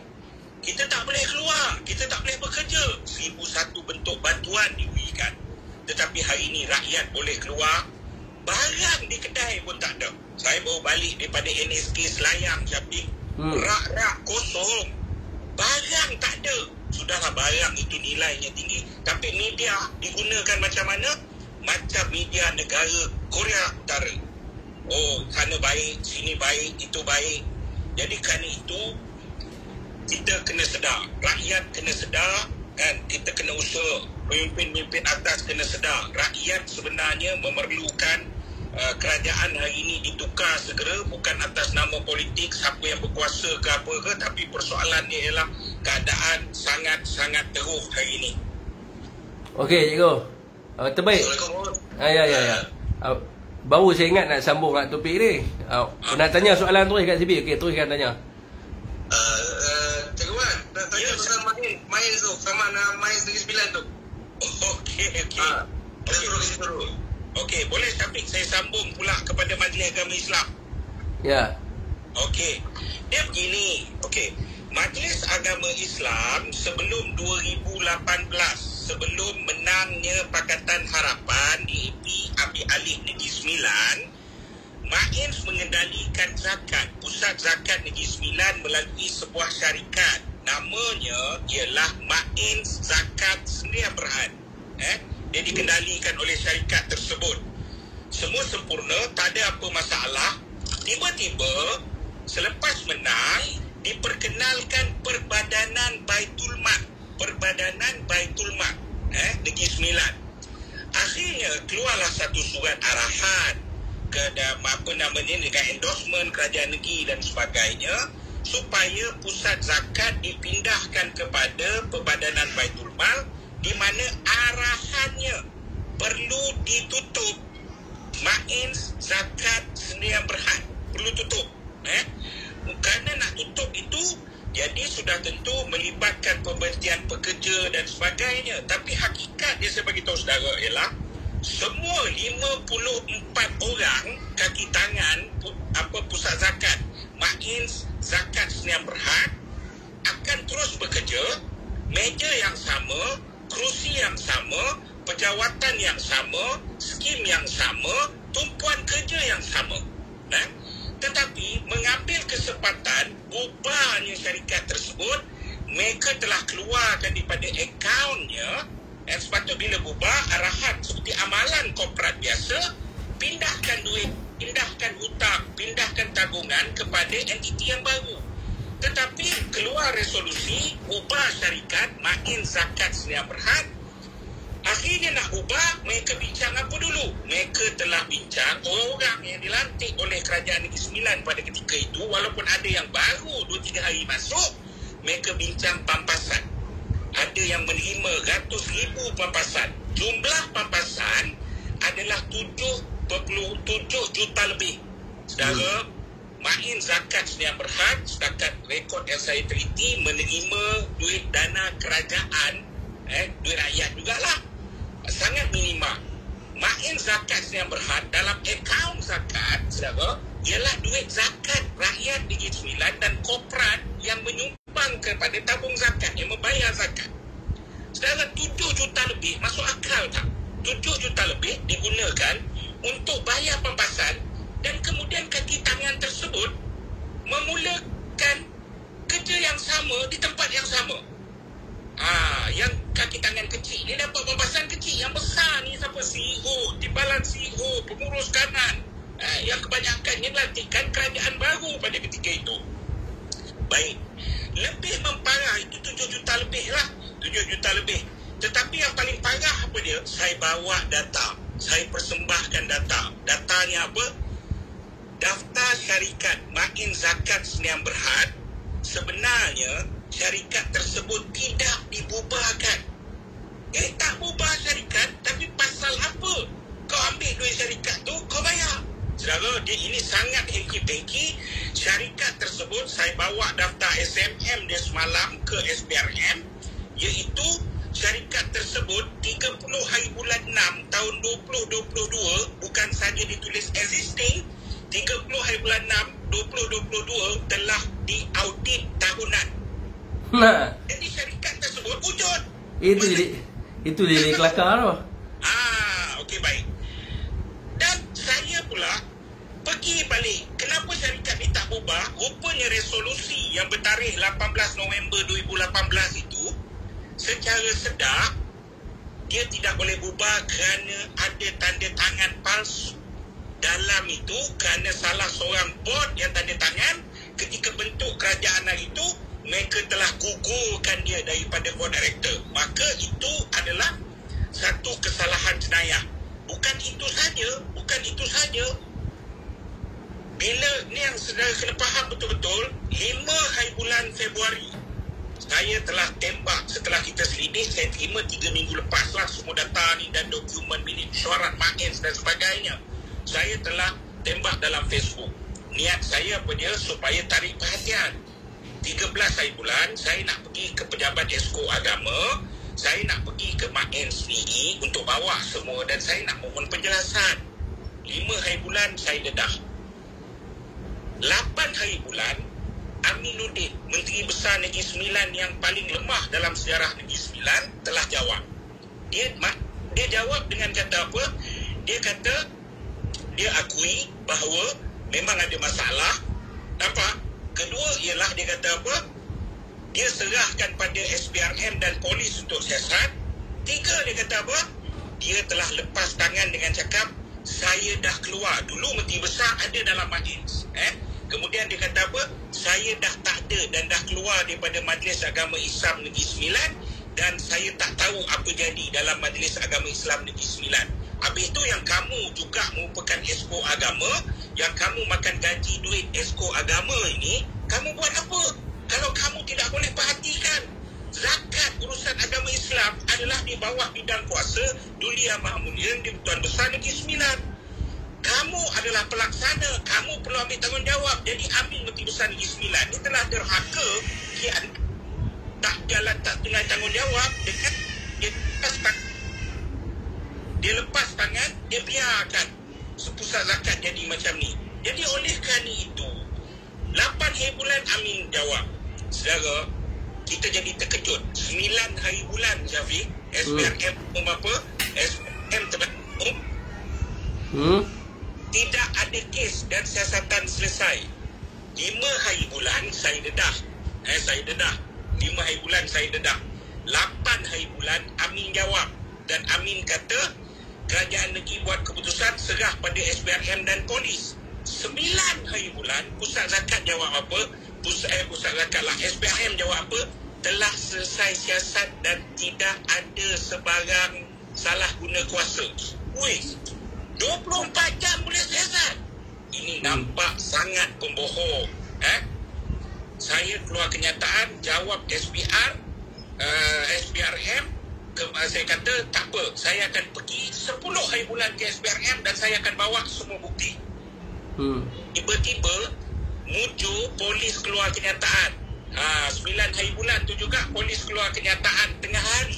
SPRM pagi, polis tengah hari. Polis cakap apa? Ketua Polis Negeri Sembilan cakap, mengakui memang ada menerima menerima laporan, dan Polis Negeri Sembilan baru membuka kertas siasatan di bawah akta ada undang-undang yang bersangkutan dengan penyelewengan, dan mengajak semua siapa yang ada maklumat untuk serahkan dan membantu polis.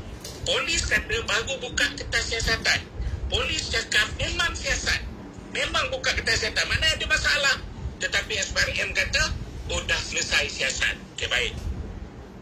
9 hari bulan petang, lewat petang, selepas waktu pejabat, mungkin kerana panik kita nak muncul 10 hari bulan untuk dedak kepada semua publik, masyarakat umum berkenaan apa yang salah. Majlis Agama Islam Negeri Sembilan keluar kenyataan. Dia kata apa? Mereka akan buat laporan polis kepada siapa yang fitnah dan siapa yang bawa isu ini. Kenapa kamu ini cuba mempermainkan isu zakat Negeri Sembilan, Syafiq? Ini bukan isu kuasa, bukan isu AJK Masjid pun. Ini isu zakat. Kerana itu, akhirnya saya pergi tampil, saya dedah semua bukti, seorang pun tak boleh cakap. Pegawai SPRM duduk depan saya, penguasa SPRM. Saya dedah, saya bentang semua benda, dia pun tak boleh nak cakap apa. Saya kata, apa maksud dia ditutup? Dia kata, tak apa, nanti dia tengok. Dia pun tak tahu macam mana apabila kenyataan boleh tiba-tiba SPRM kata tutup. Sedangkan dia kata memang kalau berdasarkan yang kita persembahkan, memang ada kes penyelewengan berlaku dalam perkara ini. 7 juta, makcik tu nak terima bantuan zakat 300 je sebulan. Makcik jual goreng pisang di Pekan Rantau, kalau dia dapat 800, dia boleh besar kedai ni dan dia boleh sara anak-anak dapat bantuan zakat. Sebab apa? Zakat habis, tidak layak dan sebagainya. Sedangkan 7 juta ni mana datang ni? Kamu asnaf yang nombor berapa? 1/8 sahaja yang boleh digunakan untuk ambil. Tetapi 7 juta lebih kamu basirkan dengan sebegitu sahaja, tianat duit zakat. Yang kedua ialah syarikat pun tidak tutup. Yang ketiga ialah resolusi pun resolusi palsu dan bermasalah. Semua ni berlaku kerana apa? Saya belum nak tuduh lagi Menteri Besar Negeri Sembilan terlibat dalam penyelewengan. Tapi saya tuduh setakat apa yang saya setakat ini, kerana benda ini berlaku kerana Negeri Sembilan diperintah oleh seorang Menteri Besar yang turut memegang esko agama, paling lemah zahir dan batin, langsung tak ada roh Islam dan roh Melayu itu. Itu Mains, isu Mains ini. Okey cikgu, Abang Rahman, terima kasih cikgu. Saya nak habiskan dulu sikit saya punya point ni. Apa nanti kita naik boleh sembang cikgu. Okey, baik. Saya ucap terima kasih. Okey ya. Kita pakai akaun CHEGUBARD3, Cikgu Bat 3. Mengikut Syafiq yang beratus ribu tu, pinjam sikit 1,000 supaya saya boleh start buat live dalam saya punya TikTok. Boleh. Semua follow Cikgu Bat. Sekejap lepas habis live ni saya ada nak sentuh cikgu berkaitan dengan Linas dan juga menu Rahmah ni. Banyak jugalah yang saya kaji ni. Saya ingat saya nak sentuh dulu sikit. Lepas tu nanti naik boleh cikgu, boleh Okey, baik. Okey cikgu. Saya bagi pihak parti dan rakyat yang dalam sentimen perubahan memperkasakan dominasi kuasa politik Melayu, saya ucap terima kasih kepada kawan-kawan muda yang bergerak tanpa ada arahan, tanpa apa, termasuk Syafiq di TikTok ini yang hampir setiap malam live. Saya ucap terima kasih dan percayalah saudara-saudara ini semua, teman-teman muda ini, kamu adalah pejuang kemerdekaan pada pusingan ini. Kamu adalah pejuang-pejuang hebat yang dulu ini dia pikul senjata, keris, tombak dan sebagainya. Dan senjata-senjata media sosial inilah keris dan tombak kita pada musim ini. Jadi saya ucap terima kasih. Assalamualaikum warahmatullahi wabarakatuh. Allahu Akbar. Terima kasih cikgu. Assalamualaikum cikgu. Waalaikumsalam. Okey sekejap kita ni dengan Cikgu Bat balik Betul tuan, kita adalah pejuang masa depan negara. Kita tengok perkara yang didedahkan, besok saya akan dapatkan file dari Cikgu Bat. Ataupun mungkin besok kita akan buat live guna PC ke kot, boleh buat sekali kan. YouTube dengan TikTok ni boleh buat sekali. Nah, mungkin kita boleh tunjukkan dokumen tu. Ataupun besok kita tengok, hampa follow Cikgu Bat 1000, esok kita suruh dia buat live. Dia tunjuk semua dokumen dan sebagainya. Lebih mudah macam tu. Kan, saudara-saudara semua. Saya pun dah ikut cakap Cikgu Bat dah serah semua. Jadi kita nak tengok dan kita bongkarkan. Ini satu kerajaan negeri yang dipimpin oleh Pakatan Harapan. Tapi isu zakat ni dengan Pakatan Harapan ni bukan isu yang lama kan. Bukan isu yang baru. Di Pulau Pinang pun sama juga. Apabila penyerahan zakat ini dipolitikkan, orang politik yang membuat pengagihan zakat dan sebagainya, yang klaim ini adalah daripada parti mereka sendiri. Saya tak mau sebut lah siapa, tapi tuan-tuan boleh tanyalah orang Pulau Pinang, mereka tahu. MP mana yang buat macam tu, bila mereka buat, orang Pulau Pinang tahu. Jadi di Negeri Sembilan ni 7 juta lagi banyak kan. Di Pulau Pinang terowong isu zakat. Ni main Negeri Sembilan pula. Jadi pada pilihan raya ni, kalau ada lagi orang yang mengundi kepada Pakatan Harapan, saya tak tahu nak kata lah. Okey tuan-tuan, related balik kepada isu tentang Ramasamy tadi. Saya patah balik sekejap saudara. Jadi tuan-tuan, Ramasamy dan Cikgu Bat pun cakap dalam konteks dia bercakap, dan saya beritahu dalam konteks dia bercakap, dia cakap benda yang tak salah. Sebab Pakatan Harapan mendapat undi daripada kaum bukan Melayu adalah kerana ideologi ini, kerana mereka membawa kepada ideologi kesamaan dan juga kesamarataan. Jadi bila Cikgu Bat bagi tahu bahawa masalah puak-puak pluralisme ini betul. Bila mereka pergi jumpa Melayu, mereka akan cakap kita ni nak jaga Melayu. Macam tadilah orang Pakatan Harapan masuk dalam live saya, dia suruh saya masuk PKR, dia kata dia adalah Ultra Melayu. Soalan satu yang saya tanya kat dia, saya tanya kat dia, tolong bagi tahu kat saya Melayu tu pada Melayu tu Melayu. Dia pun tak tahu Melayu pada dia nak suruh saya ikut dia.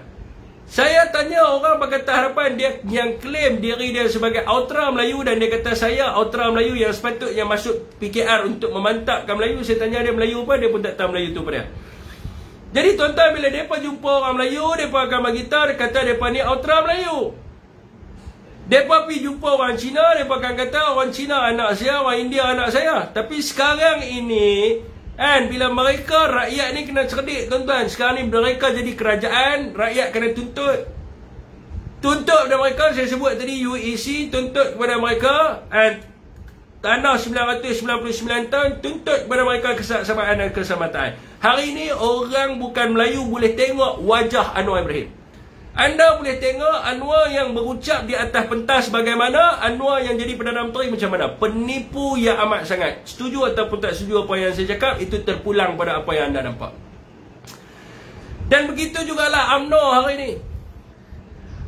UMNO ni tuan-tuan, mereka ni cuma 26 kursi saja dalam kerajaan hari ini, dalam parlimen hari ini.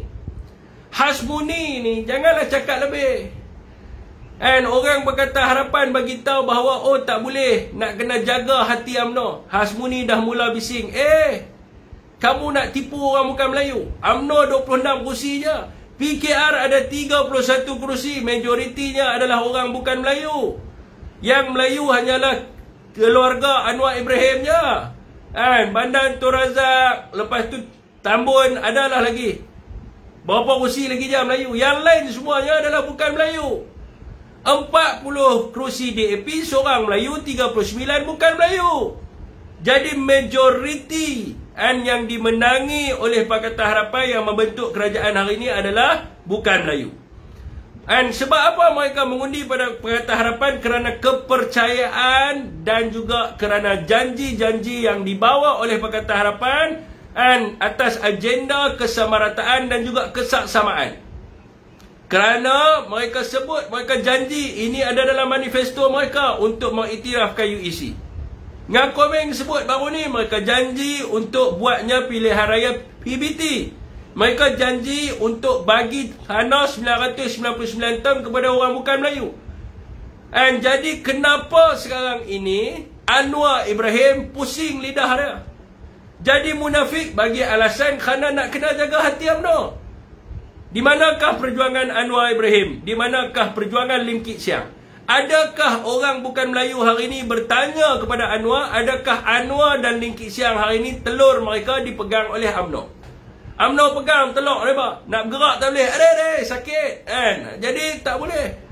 Dan jadi tuan-tuan, orang bukan Melayu melihat kepada kelantangan Lim Kit Siang dan juga Anwar Ibrahim berhujah di atas pentas, mengatakan bahawa mereka adalah pejuang equality, pejuang kesamarataan dan sebagainya. Tapi bila sosok tubuh mereka menjadi Perdana Menteri, mereka memberi alasan-alasan yang bloody fool, yang bodoh dan tidak boleh diterima oleh orang bukan Melayu. Ini menunjukkan bahawa Pakatan Harapan adalah parti penipu dan tidak boleh melaksanakan janji mereka. Begitu jugalah dalam isu Linas Corp. Dan isu Linas Corp ni viral pada tahun 2012. Apabila pada ketika itu kerajaan UMNO, Najib Razak memberi kebenaran kepada satu syarikat untuk ekstrak ni lah. Orang kata apa, Bauxit ke apa nama dia, saya lupa. Jadi memberi kebenaran kepada syarikat ni. Jadi Pakatan Harapan pada tahun 2012 melalui YB dia itulah, Fuziah Saleh. Fuziah ke siapa YB ni? Ni Pakatan Harapan, apa nama? Pakatan Harapan tu saya lupa lah, dekat mana? Kuantan. Mereka dilawan dengan Linas Corp. Dan ketika mereka menubuhkan kerajaan selepas daripada PRU ke-14, mereka kata memang mereka nak haramkan Linas ni. Memang mereka nak haramkan hilang Linas ni. Tapi masalahnya pada ketika itu adalah kerana Mahathir Mohamad. Sehinggalah menteri waktu itu Yeo Beying. Yeo Beying pada tahun 2022, bukan lama tuan-tuan, bulan 7 tahun lepas, Yeo Beying telah mengeluarkan buku. Buku yang Yeo Beying keluarkan adalah bertajuk An Unfinished Business. Perkara-perkara yang belum selesai. Yang ni yang dia keluarkan. Jadi di dalam buku itu dia menyebut dan menceritakan kekecewaan dia. Semasa zaman Mahathir pada ketika itu, sebab mereka tidak dapat mengharamkan Linas ini dan Mahathir telah pun memberi lesen untuk orang kata apa, Linas ini terus beroperasi. Dan sekiranya saudara semua melihat video-video, saya dah cek dah tadi, video-video ceramah Pakatan Harapan di Pahang, Pakatan Harapan buat janji lagi sekali. Pakatan Harapan kata kalau mereka jadi kerajaan, mereka janji untuk menutup Linas Corp. Dan mereka janji kepada rakyat, kalau rakyat bagi undi, maka mereka akan tutup kerana kilang ini telah pun mencemarkan persekitaran dan memberi kesan yang buruk kepada penduduk yang setempat, dan penduduk setempat telah menderita bertahun-tahun. Tapi nasib baiklah tuan-tuan, sebab rakyat di situ cerdik pandai. Dan rakyat di situ tidak lagi memberi kepercayaan kepada MP daripada Pakatan Harapan. Dan yang mana dia telah pun kecundang dalam pilihan raya dan rakyat memilih kepada Perikatan Nasional. So, penolakan rakyat itu adalah satu benda yang tepat. Sebab apa? Sebab hari ini boleh tengok Anwar ni penipu lagi sekali. Bila dia jadi Perdana Menteri, dia kata dia nak haramkan Linas Corp dan sebagainya. Sekarang ini tuan-tuan boleh tengok dalam laporan berita, mereka menyambung operasi syarikat ini. Mereka menyambung operasi syarikat ini dan membenarkan Linas Corp untuk beroperasi. Jadi saudara, ini banyak sangatlah benda-benda yang ditipu oleh Pakatan Harapan. Saya rasa rakyat di Kuantan mereka bijak. Dan mereka tahu memilih. Dan mereka tidak rela untuk kena bohong dengan Anwar lagi. Dan dengan apa yang berlaku sekarang ini, bukti yang menunjukkan Anwar dan juga rakan-rakan mereka dalam Pakatan Harapan hanya tahu menipu sahaja. Dan mereka berjanji kepada rakyat sesuatu yang mereka tidak boleh laksanakan kepada rakyat. Dulu masa menjadi pembangkang, mereka kata mereka lah yang memperjuangkan hak rakyat. Tapi sekarang ni rakyat nampak mereka hanya bercakap sahaja, di mana propaganda dan persepsi yang mereka mainkan semasa mereka berceramah hanya tujuan untuk memanipulasi minda rakyat, agenda perbodohan rakyat semata-mata untuk mendapat undi semata-mata. Rakyat bukan Melayu dimomok-momokkan dan dibohong. Dikatakan sekiranya UMNO, sekiranya Bersatu, sekiranya PAS memerintah Malaysia, maka tidak akan dapat hak sama rata. Kena undi DAP, kena undi PKR untuk dapat hak sama rata. Tapi bila jadi kerajaan, penipu. Ramasamy cakap, mereka kata, suruh Ramasamy letak jawatan. Padahal Ramasamy memperjuangkan manifesto mereka. Kan? Tapi Anwar boleh nampak sendirilah pembohongan dan juga penipuan dia ni. Macam juga adalah isu Linas ni yang semua orang tahu bahawa ini adalah agenda daripada Pakatan Harapan. Okey tuan-tuan, saya nak ni sebenarnya ni ustaz mana ni macam kena Foldy. Selalu ada ni tiap malam. Okey saudara, suara kuat sikit Ni isu Rahmah. Ni ada pula ni Rahman, ni kata ada baju lelaki perempuan pula Rahman kan. Suara perlahan, kuat sikit lah, kuat Share dulu menu Rahmah. Menu Rahmah ni tuan-tuan, dia hanyalah marketing dan CSR yang menguntungkan syarikat-syarikat besar saja. Tak payah tipu lah, saya cabak lah menteri masuklah dalam ni. Yang tadi ada seorang kata, oh dia nak masuk dalam TikTok, boleh kita tanya dia. Lah kali tak jadi masuk dalam TikTok, buat WhatsApp call. Buat apa? Masuk depan orang ramai, kita nak tanya. Saya berani berhadapan dengan dia, masuk dia ni. Kita nak tanya, saya berani berdebat dengan dia pun. Menteri ni tak ramai sangat. Takkan kita nak debat atas sebab faktor ilmiah.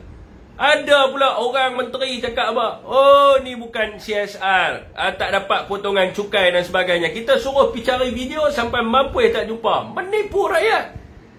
Tak rasa bersalah bila melakukan penipuan. Menu Rahmah ni memang CSR, syarikat-syarikat besar je untung. Dan dia adalah marketing. Menteri pula jadi ikon kepada syarikat tu.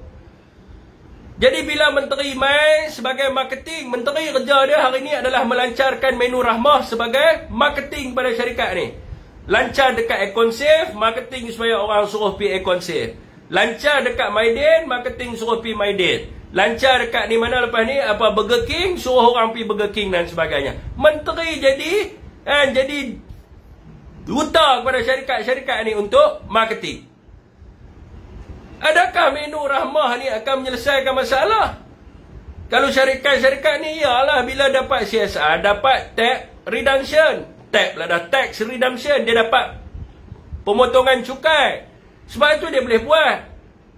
Lepas tu hari ni menteri buat keluar kenyataan. Dia kata, oh menu Rahmah boleh menyelesaikan kenaikan harga barang. Saya nak tanya. Sekali saya akan buka untuk orang Pakatan Harapan naik debat dengan saya nak tanya. Bagaimanakah menu Rahmah ni boleh menyelesaikan kenaikan harga barang sekarang ni? Bagaimana menu Rahmah ni boleh selesaikan kenaikan ni? Cerita apa kat saya, Ustaz? Bagi yang logik lah sikit tuan-tuan. Saya nak bagi tahu kepada rakyat semua yang tengok dalam live ni. Termasuklah saya pun rakyat juga. Kita kena tahu, menteri ni kena jawab. Menteri ni DP level yang last. Level kepada peniaga. Peniaga hari ni pun dah sesak tuan-tuan. Kita kena tanya. Menteri ni kena jawab. Dia kena bagi reti sikit, kena bagi cerdik nak jadi menteri ni. Apakah punca kenaikan harga barang? Kita kena tahu tuan-tuan, hari ni harga apa yang naik? Harga ayam naik, harga telur naik, harga sayur naik, harga barang asas naik. Sebab apa harga barang naik? Apa dia punya kos dia? Apakah dia punya punca yang memberi kesan kepada kenaikan harga barang ni?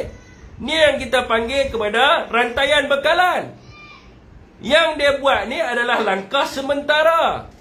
Syarikat ni dapat CSR. Bila syarikat ni dapat CSR, dia dapat pelepasan cukai. Kerajaan rugi sebab dia tak boleh kutip cukai yang banyak.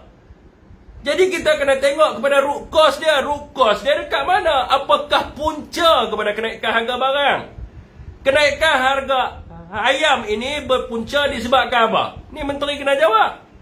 Saya bagi tahulah, kok menteri tak erti, kita bagi tahulah. Harga kenaikan harga ayam ni adalah disebab puncanya adalah kerana harga anak ayam yang mahal. Sebab apa harga Sebab apa harga anak ayam ni mahal? Sebab hanya ada 5 syarikat saja yang dibenarkan untuk bawa mai anak ayam dekat dalam Malaysia. Dan anak ayam kita ambil ni dekat USA. Ni ada orang beritahu saya tanya. Bila USA kena bird flu, maka harga anak ayam tu naik lah kononnya. Lah ni harga anak ayam sampai RM4. RM4.5 harga anak ayam. Itu harga anak ayam baru tu yang mahal dia tu.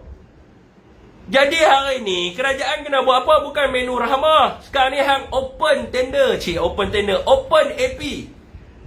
Nak kata kerajaan nak hapuskan kartel dan sebagainya. Hapuskan AP bagi semua. Siapa-siapa boleh buat mai. Kalau ada orang yang boleh dapatkan anak ayam yang sesuai dengan keadaan di Malaysia dengan harga yang murah, kita bagi syarikat tu buat masuk.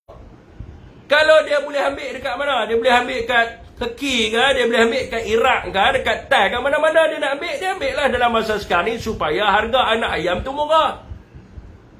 Buka, jangan bagi pada 5 syarikat ni. Kata nak wujudkan, nak halang daripada kartel dan sebagainya. Jadi kenaikan harga ayam puncanya harga anak ayam. Saya dimaklumkan RM3.5 sampai RM4 sekok harga anak ayam. Mahal tuan-tuan. Sebab itulah harga mahal. Yang keduanya sebab apa? Harga hedak ayam. Hedak dia tu mahal. Dedak ayam hari ni cecah sampai RM150-160. Harga dedak ayam ni bergantung pada apa? Ni kita nak tengok root cause dia. Apa yang menyebabkan kenaikan harga dedak ayam? Harga dedak ayam bergantung pada harga soybean dengan corn. Harga jagung dan juga harga ni apa kacang oya ni. Inilah yang menyebabkan dia mahal. Jadi kita kena tengok, menteri kena cari. Tengok, kalau kita tengok berdasarkan harga pasaran dunia sekarang ini, harga corn dengan harga soybean sekarang ni dah turun. Kalau harga dah turun, macam mana harga dedak boleh mahal? Harga soybean dengan corn turun, macam mana harga dedak boleh mahal? Maknanya wujud monopoli. Ada pihak yang tidak mahu menurunkan harga dedak. Maka kerajaan kena hantar penguatkuasa untuk pergi cek. Macam mana hang boleh dapat untung berlebihan? Macam mana harga asas input price hang dapat murah tapi hang jual mahal? Inilah yang ditanggung oleh peladang. Bukan kerajaan tekan peladang. Saya boleh jadi menteri. Mana-mana peladang saya nak anda jual harga RM8. Tapi tak cari masalah, baik tak payah jadi menteri. Kena carilah apa masalah peladang. Harga dedak mahal. Kena cari sebab apa mahal. Kalau tak boleh reduce harga dedak, subsidi. Subsidi dedak. Apa setan berapa nak turun dan sebagainya. Inilah kena tengok. Sebab saya tengok harga dedak di tempat luar murah 130, 120. Bila kita tanya peladang, siapa boleh jadi 500? Sebab apa boleh jadi 160, 180? Mereka kata mereka ambil by credit. Bila mereka ambil by credit, mereka dah ambil setiap bulan. Jadi syarikat charge dengan harga yang tinggi.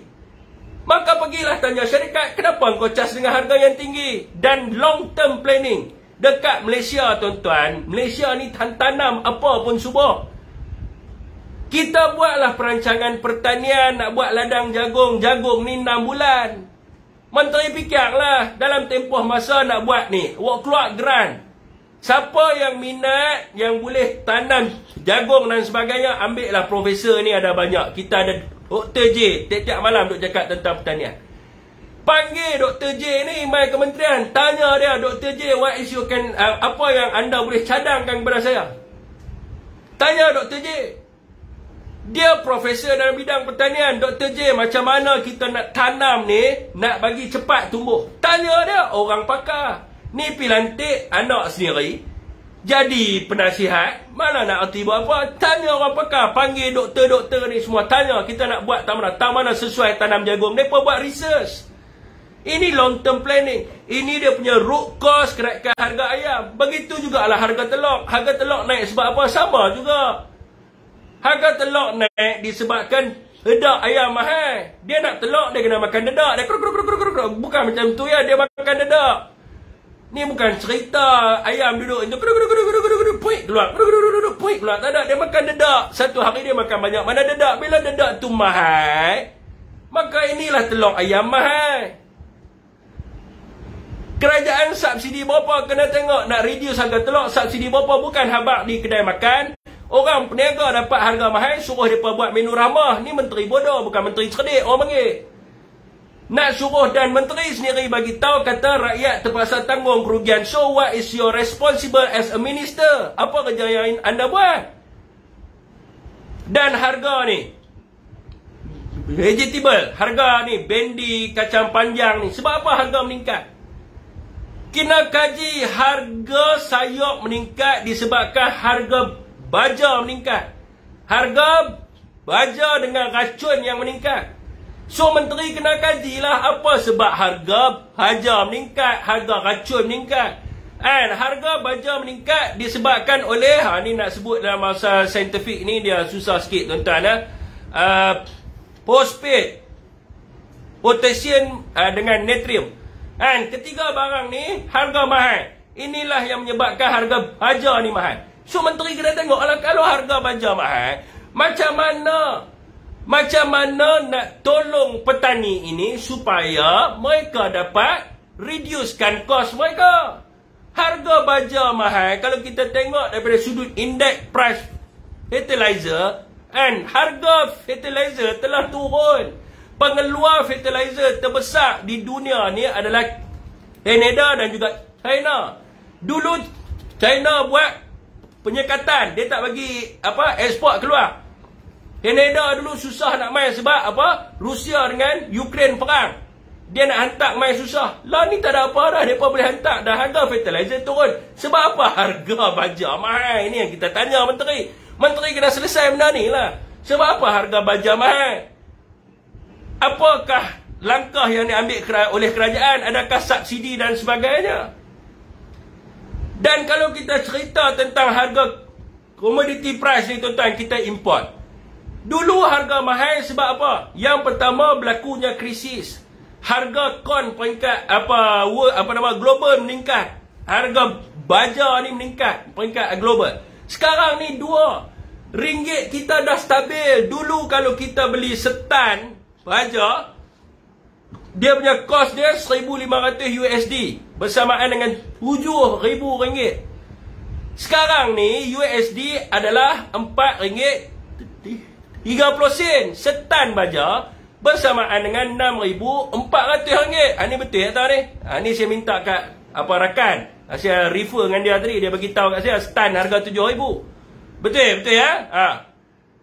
Kalau sekarang ni harga dia dah RM6,400, itu daripada sudut dia punya currency dia. Daripada sudut harga fertilizer tu sendiri dah turun. Kenapa tak turun harga dalam pasaran tempatan? Menteri buat apa menteri? Hang buat kerja apa? Hampir turun. Tanya. Ni syarikat pengeluar baja ni hampir tanya sebab apa harga meningkat. RM1 mengukuh. Dan harga fertilizer turun. Sebab apa harga baja mahal? Hantarlah penguat kuasa pergi tengok. Bukan buat menu rahmah. Kami ni terseksa sayur naik 140%. Menteri duduk atas kursi, goyang kursi. Buat menu rahmah. Pergi duduk rasmi menu rahmah Ekon Save Maidin. Buat apa? Buat apa? Menteri buat kerja apa? Pergi tanya syarikat-syarikat ni. Harga barang asas Nestle, sos, Maggi. Sebab apa harga naik? Harga naik disebabkan oleh utility. Harga elektrik naik. Bila harga elektrik naik 44%, maka input price dia naik. Bila input price naik, dia pindah kepada harga produk. Bukan menteri suruh dia buat turun harga. Menteri kena kaji sebab apa elektrik naik. Elektrik bergantung pada arang batu. Arang batu turun daripada 400 USD setan dah turun kepada 200 USD setan. 200 kali ganda turun, tapi harga tarif elektrik mahal. Macam mana? Sebab tu depa buat naik. Depa punya harga Maggi naik barang. Semua produk Nestle, Milo naik, Maggi naik, sos naik, kicap naik. Habis tu menteri Pakatan Harapan ni reti tak reti. Sebab itulah kita kena ajak dia. Syafiq Alim bagi lecture kepada menteri untuk tengok rantaian bekalan. Root cost sebab apa naik? Ayam naik sebab dedak naik sebab jagung soya. Kalau hang ayam dekat luar harga dekat pemborong sekarang ni RM9.50. Orang berniaga dapat harga ayam RM10, macam mana dia nak buat menu rahmah? Dia dapat harga ayam saja pun dah RM10 seekor. Dia nak buat menu rahmah macam mana? Oh, menteri kerja senang. Okey, you buat, you turunkan harga. I tak kisah macam mana pun, tapi I nak you jual RM5. Apa benda menteri? Hang kena tengoklah. Sebab apa ni rantaian bekalan? Rantaian bekalan, menteri. Guna otak tengok rantaian bekalan menyebabkan kenaikan harga barang. Hei, kita ni ada tak profesor pertanian? Tolong hampa kena membantu rakyat Malaysia. Profesor di universiti tulis surat, hantar kat menteri suruh dia buat kajian macam mana nak turunkan harga ayam. Hari tu saya bawa budak UPM seorang kan, pergi bagi dah kat mereka surat dan sebagainya. Ni tolong profesor sebab menteri ni tak tahu apa. Hampa pergi buat lecture kat mereka pergi ajak, okey, pergi buat kat dia kos. Okey, menteri dengar, okey, ayam naik sebab apa? Okey, ayam dia apa? Okey, tulis di sini. Ayam dia punya ni 80% naik disebabkan dia punya makanan dia, 20% disebabkan utility, lepas tu dia punya vaksin ayam, vaksin bayam pun mahal, segala macam. Okey, pergi buat kat dia semua, tulis kat menteri tu bagi tahu. Nak turun harga ayam 80% disebabkan ni, corn dengan soybean. Corn dengan soybean turun harga ayam. Utility sebab ayam lah ni kita kena belah lah ekor. Tolong boleh tak profesor piajak menteri ni? Sampai tak tahu apa. Harga sayur naik sebab apa? Oh gini, geng-geng petani piajak apa? Okey, sayur. Okey, dia bergantung sebab apa? Okey, sayur. Tulis dalam tu, tulis kat dia. Sayur. Okey. Baja, racun. Dua ni main peranan besar. Kalau harga baja naik, harga racun naik, harga sayur akan naik. Pi buat graf kat dia macam tu, okey. Harga baja naik, harga sayur naik, harga baja, harga racun naik, harga sayur naik. Turun harga baja, turun harga racun, harga sayur turun. Boleh tak tolong seorang pi ajar kat menteri hang tak erti bahasa. Sama jugalah ni, barang sah apa semua. Dia suruh buat ni. Kita rakyat ni dah tertekan dengan kenaikan. Kata ringgit mengukuh. Bila ringgit mengukuh, harga import bagi tahu dia. Menteri, dulu kita import 1 tan 1,500 USD. Kalau dulu ringgit 4.7, waktu tu kita punya kos berapa? RM7,000. Sekarang ni ringgit 4.3. Duk bangga dengan ringgit 4.3. Bila kita import, harga turun. Dulu 7,000, sekarang jadi 6,400. Sebab apa? Harga baja tak turun. Patutnya bila ringgit mengukuh, harga kita dapat murah, harga produk kurang lah. Bukan menu rahmah. Ini teori yang paling senang, ni formula paling mudah, tapi menteri tak erti buat apa. Jadi tuan-tuan, menu rahmah. Yang pertama, menu rahmah tidak boleh turunkan harga baja. Menu rahmah tak boleh turunkan harga dedak. Menu rahmah tak boleh turunkan harga elektrik. Menu rahmah tak boleh turunkan harga barang asas kat pasaran. Peniaga-peniaga kecil hari ini, menteri kena tahu, peniaga kecil sederhana mereka dah capai had maksimum. Bila kita cerita tentang Maidin dia beli ayam berapa tan satu hari. Dia beli berapa tan, harga dia beli berapa. Dia pemborong, dia ni supermarket. Dia beli berapa? Dia bukan beli ayam RM9.50. Dia beli ayam murah. Dia pergi ambil ayam merata di Thailand semua segala ini. Prisma pun mereka beli ayam satu Malaysia. Restoran mereka berapa banyak mereka beli. Econsave beli ayam banyak mana? Peniaga-peniaga kecil ni pergi beli ayam dekat Maidin RM9.50, RM8 peniaga kecil. Peniaga kecil ni, untuk pengetahuan menteri, mereka dah sampai mereka punya maksimum price. Dah sampai dah. Ni songkok saya, tuan-tuan. Ni songkok saya. Dia punya cost, ni atas ni dia punya untung dia. Ni atas untung. Dia dah reduce. Ni songkok saya nak bagi tahu kat menteri, dia tak erti. Peniaga hari ni, bawah ni dia punya cost, atas dia punya untung. Untung dia dah turun sampai duk taring dah. Untung peniaga ni duk taring nak turun pergi dekat kos, dah jadi loss. Kalau dia turun lagi bawah mai tang hidung saya, tu dia panggil loss. Ni dia panggil margin loss. Peniaga hari ni dah tak boleh turun dah. Dia dah habis dah sampai maksimum, dia turun dah maksimum. Ni dia punya untung. Kalau naik dia untung RM1, kalau turun dia dah rapat, tak ada untung. Dia turun bawah lagi, dia dah jadi rugi. Menteri tahu tak, kalau dia turun bawah ni mai tang ni, dia panggil sebagai loss. Loss profit, dia dah rugi dah. Bila dia dah rugi, dia dah berniaga apa baik? Dia tutup kedai, dia tak payah berniaga. Dia suruh dia pergi buat menu rahmah apa benda. Dia kata apa baik, aku tak payah berniaga, aku tutup kedai lagi bagus. Jadi menteri kena fikirlah bab-bab benda ni semua. Sebab peniaga kecil dan sederhana, mereka tak dapat cukai. Rakyat mereka tak dapat pelepasan cukai. Rakyat kebiasaan hari ni dah tertekan dengan beban hutang, dengan harga barang yang mahal. KWSP pula tak boleh keluar. Macam mana rakyat nak percaya pada kerajaan hari ni, sedangkan formula paling simple pun tak tahu. Menteri duk jadi duta, pergi duk rasmi sana, pergi rasmi menu rasmah sini, pergi rasmi, semua jadi bingai semua. Tak buat kerja apa untuk rakyat dan sebagainya. Rakyat tak yakin. Ni kita nak cerita lepas ni berkaitan dengan isu KWSP rakyat ni. Last sekali jadi overdose. Habis tu mati ya. Dah sampai tahun ni, dia punya kos dia pun rapat, habis semua, jahanam. Okey saudara semua, saya lepas ni nak buka kepada yang KWSP punya orang untuk ni. Betul. Okey tuan-tuan, saya rasa cukup dah di FB untuk malam ni. Kita dengar pula tentang isu KWSP. KWSP ni memang wajib lah kena buat keluar. Angah Rafzan. Ni adalah duit rakyat. Semalam saya buat perkiraan semalam. Saya tunjuk tak? Saya letak dekat TikTok semalam. Kat FB tak ada. Saudara semua, saya bagi tahu semalam, saya tunjuk. Kita kira. Saudara semua ada, kalau menteri tak arti kira lah kan. Kita tolong kira bagi kat mereka. Tapi saya nak kena kira lambat sikit lah sebab saya pakai laptop tuan-tuan saudara. Saya ada whiteboard tak tahu saya pergi tunjuk saya whiteboard saya pergi cari. Esok saya pergi beli satu whiteboard, hamba bagi gift aku banyak sikit, esok aku pergi beli whiteboard satu nak tunjuk. Okey, contoh tuan-tuan, KWSP untuk majikan berapa? Majikan berapa? Semalam saya tunjuk tak? Majikan kerja.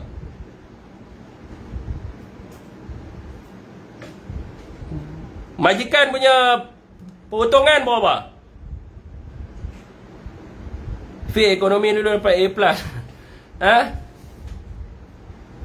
Majikan punya ni berapa? Majikan 13. Pekerja berapa? Pekerja berapa persen? Pekerja berapa persen? Pekerja 11.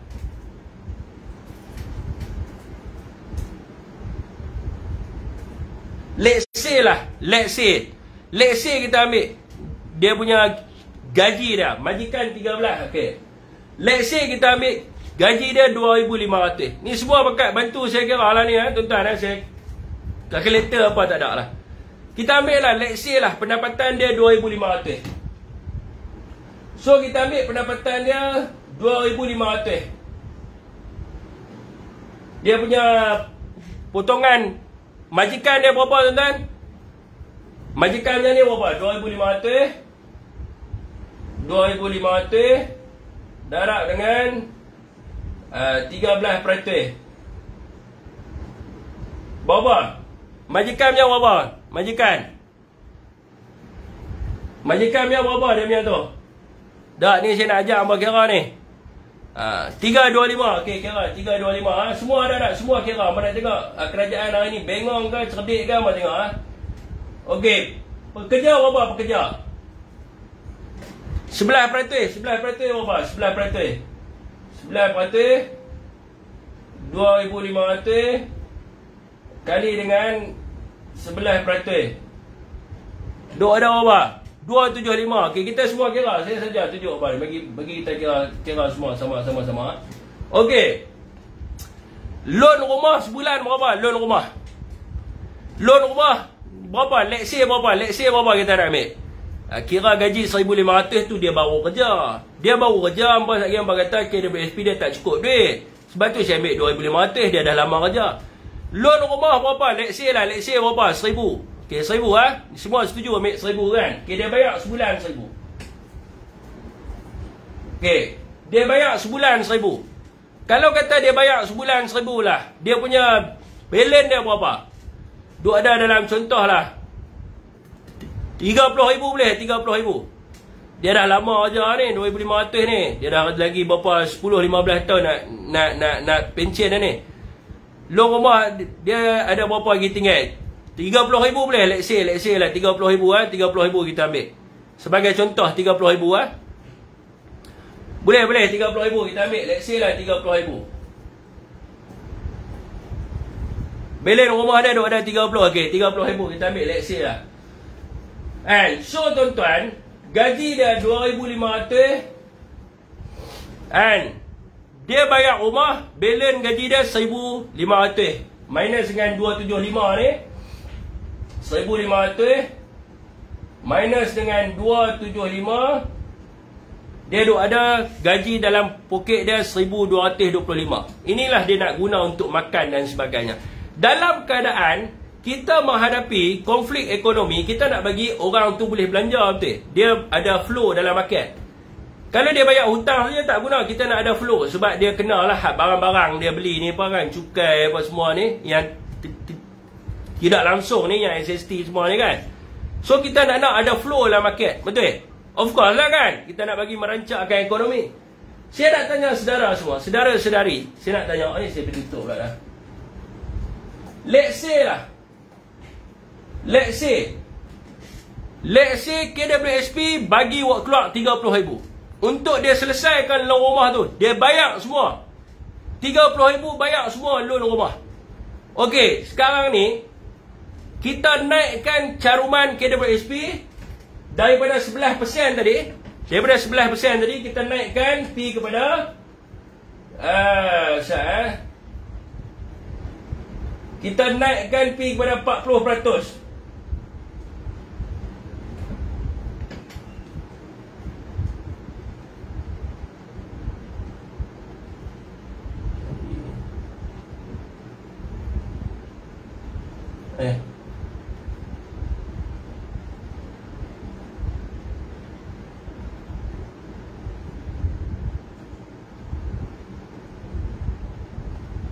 Okey.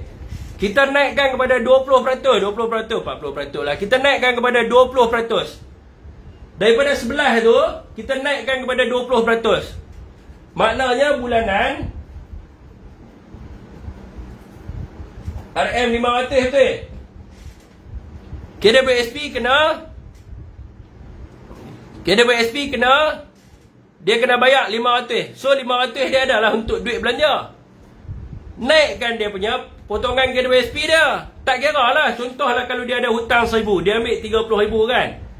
Dia ambil 30,000, naikkan dia punya bulanan dia, supaya dia ada duit belanja lebih. Nak naik berapa ikut suka dia, pilih lah 500 ke 700. Buat untuk pilih. Sebagai contohnya, buat untuk pilih. Kalau RM500 tuan-tuan, 500 darab 12. Darab 12. 6,000. Setahun 6,000.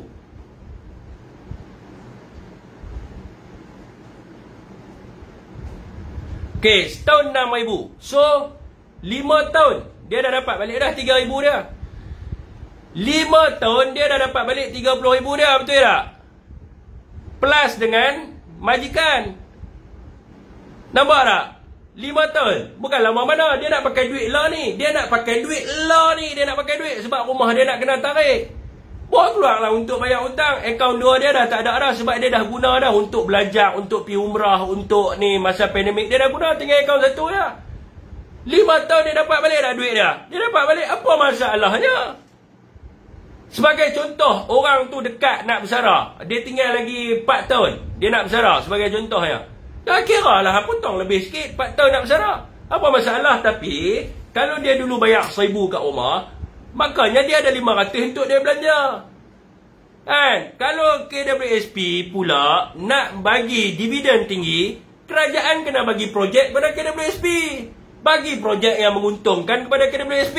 Ni, Indonesia nak buka dia punya apa, Kalimantan Utara baru. Yang Anwar pi bawa sebelah apa nama swasta punya company pi melabur kat sana buat apa?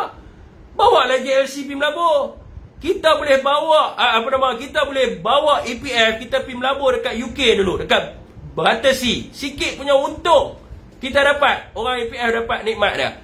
Ni Indonesia nak buka satu bandar yang baru yang nak menjadi pusat kepada Indonesia. Dan mereka minta kepada orang yang nak melabur di situ, bawa lah EPF. Bila EPF pergi melabur, pergi buat hotel ke, pergi buat apa ke di situ kan, maka dia akan bagi keuntungan kepada pelabur. Ni long term investment. Dia naikkan kita punya interest.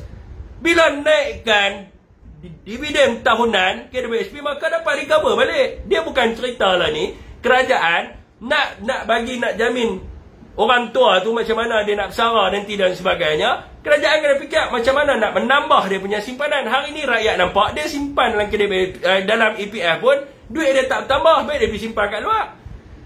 Dia pergi simpan kat FD dan sebagainya, lagi duit dia lagi bercambah. Hari ni sepatutnya KWSP kena bagi dividen yang paling tinggi, baru orang percaya. Bawa lah syarikat EPF ni pergi melabur di Amerika ke, melabur di UK ke, melabur di Indonesia ke. Ni bawa syarikat swasta pergi melabur. Ini tugas kerajaan. Dia nak keluar 30,000, dalam masa 5 tahun boleh dapat balik duit tu, dan kemudiannya cari pelaburan untuk naikkan dividen bagi kepada KWSP. Okey saudara, saya nak buka, mungkin nak ramai yang nak request untuk VC dan sebagainya.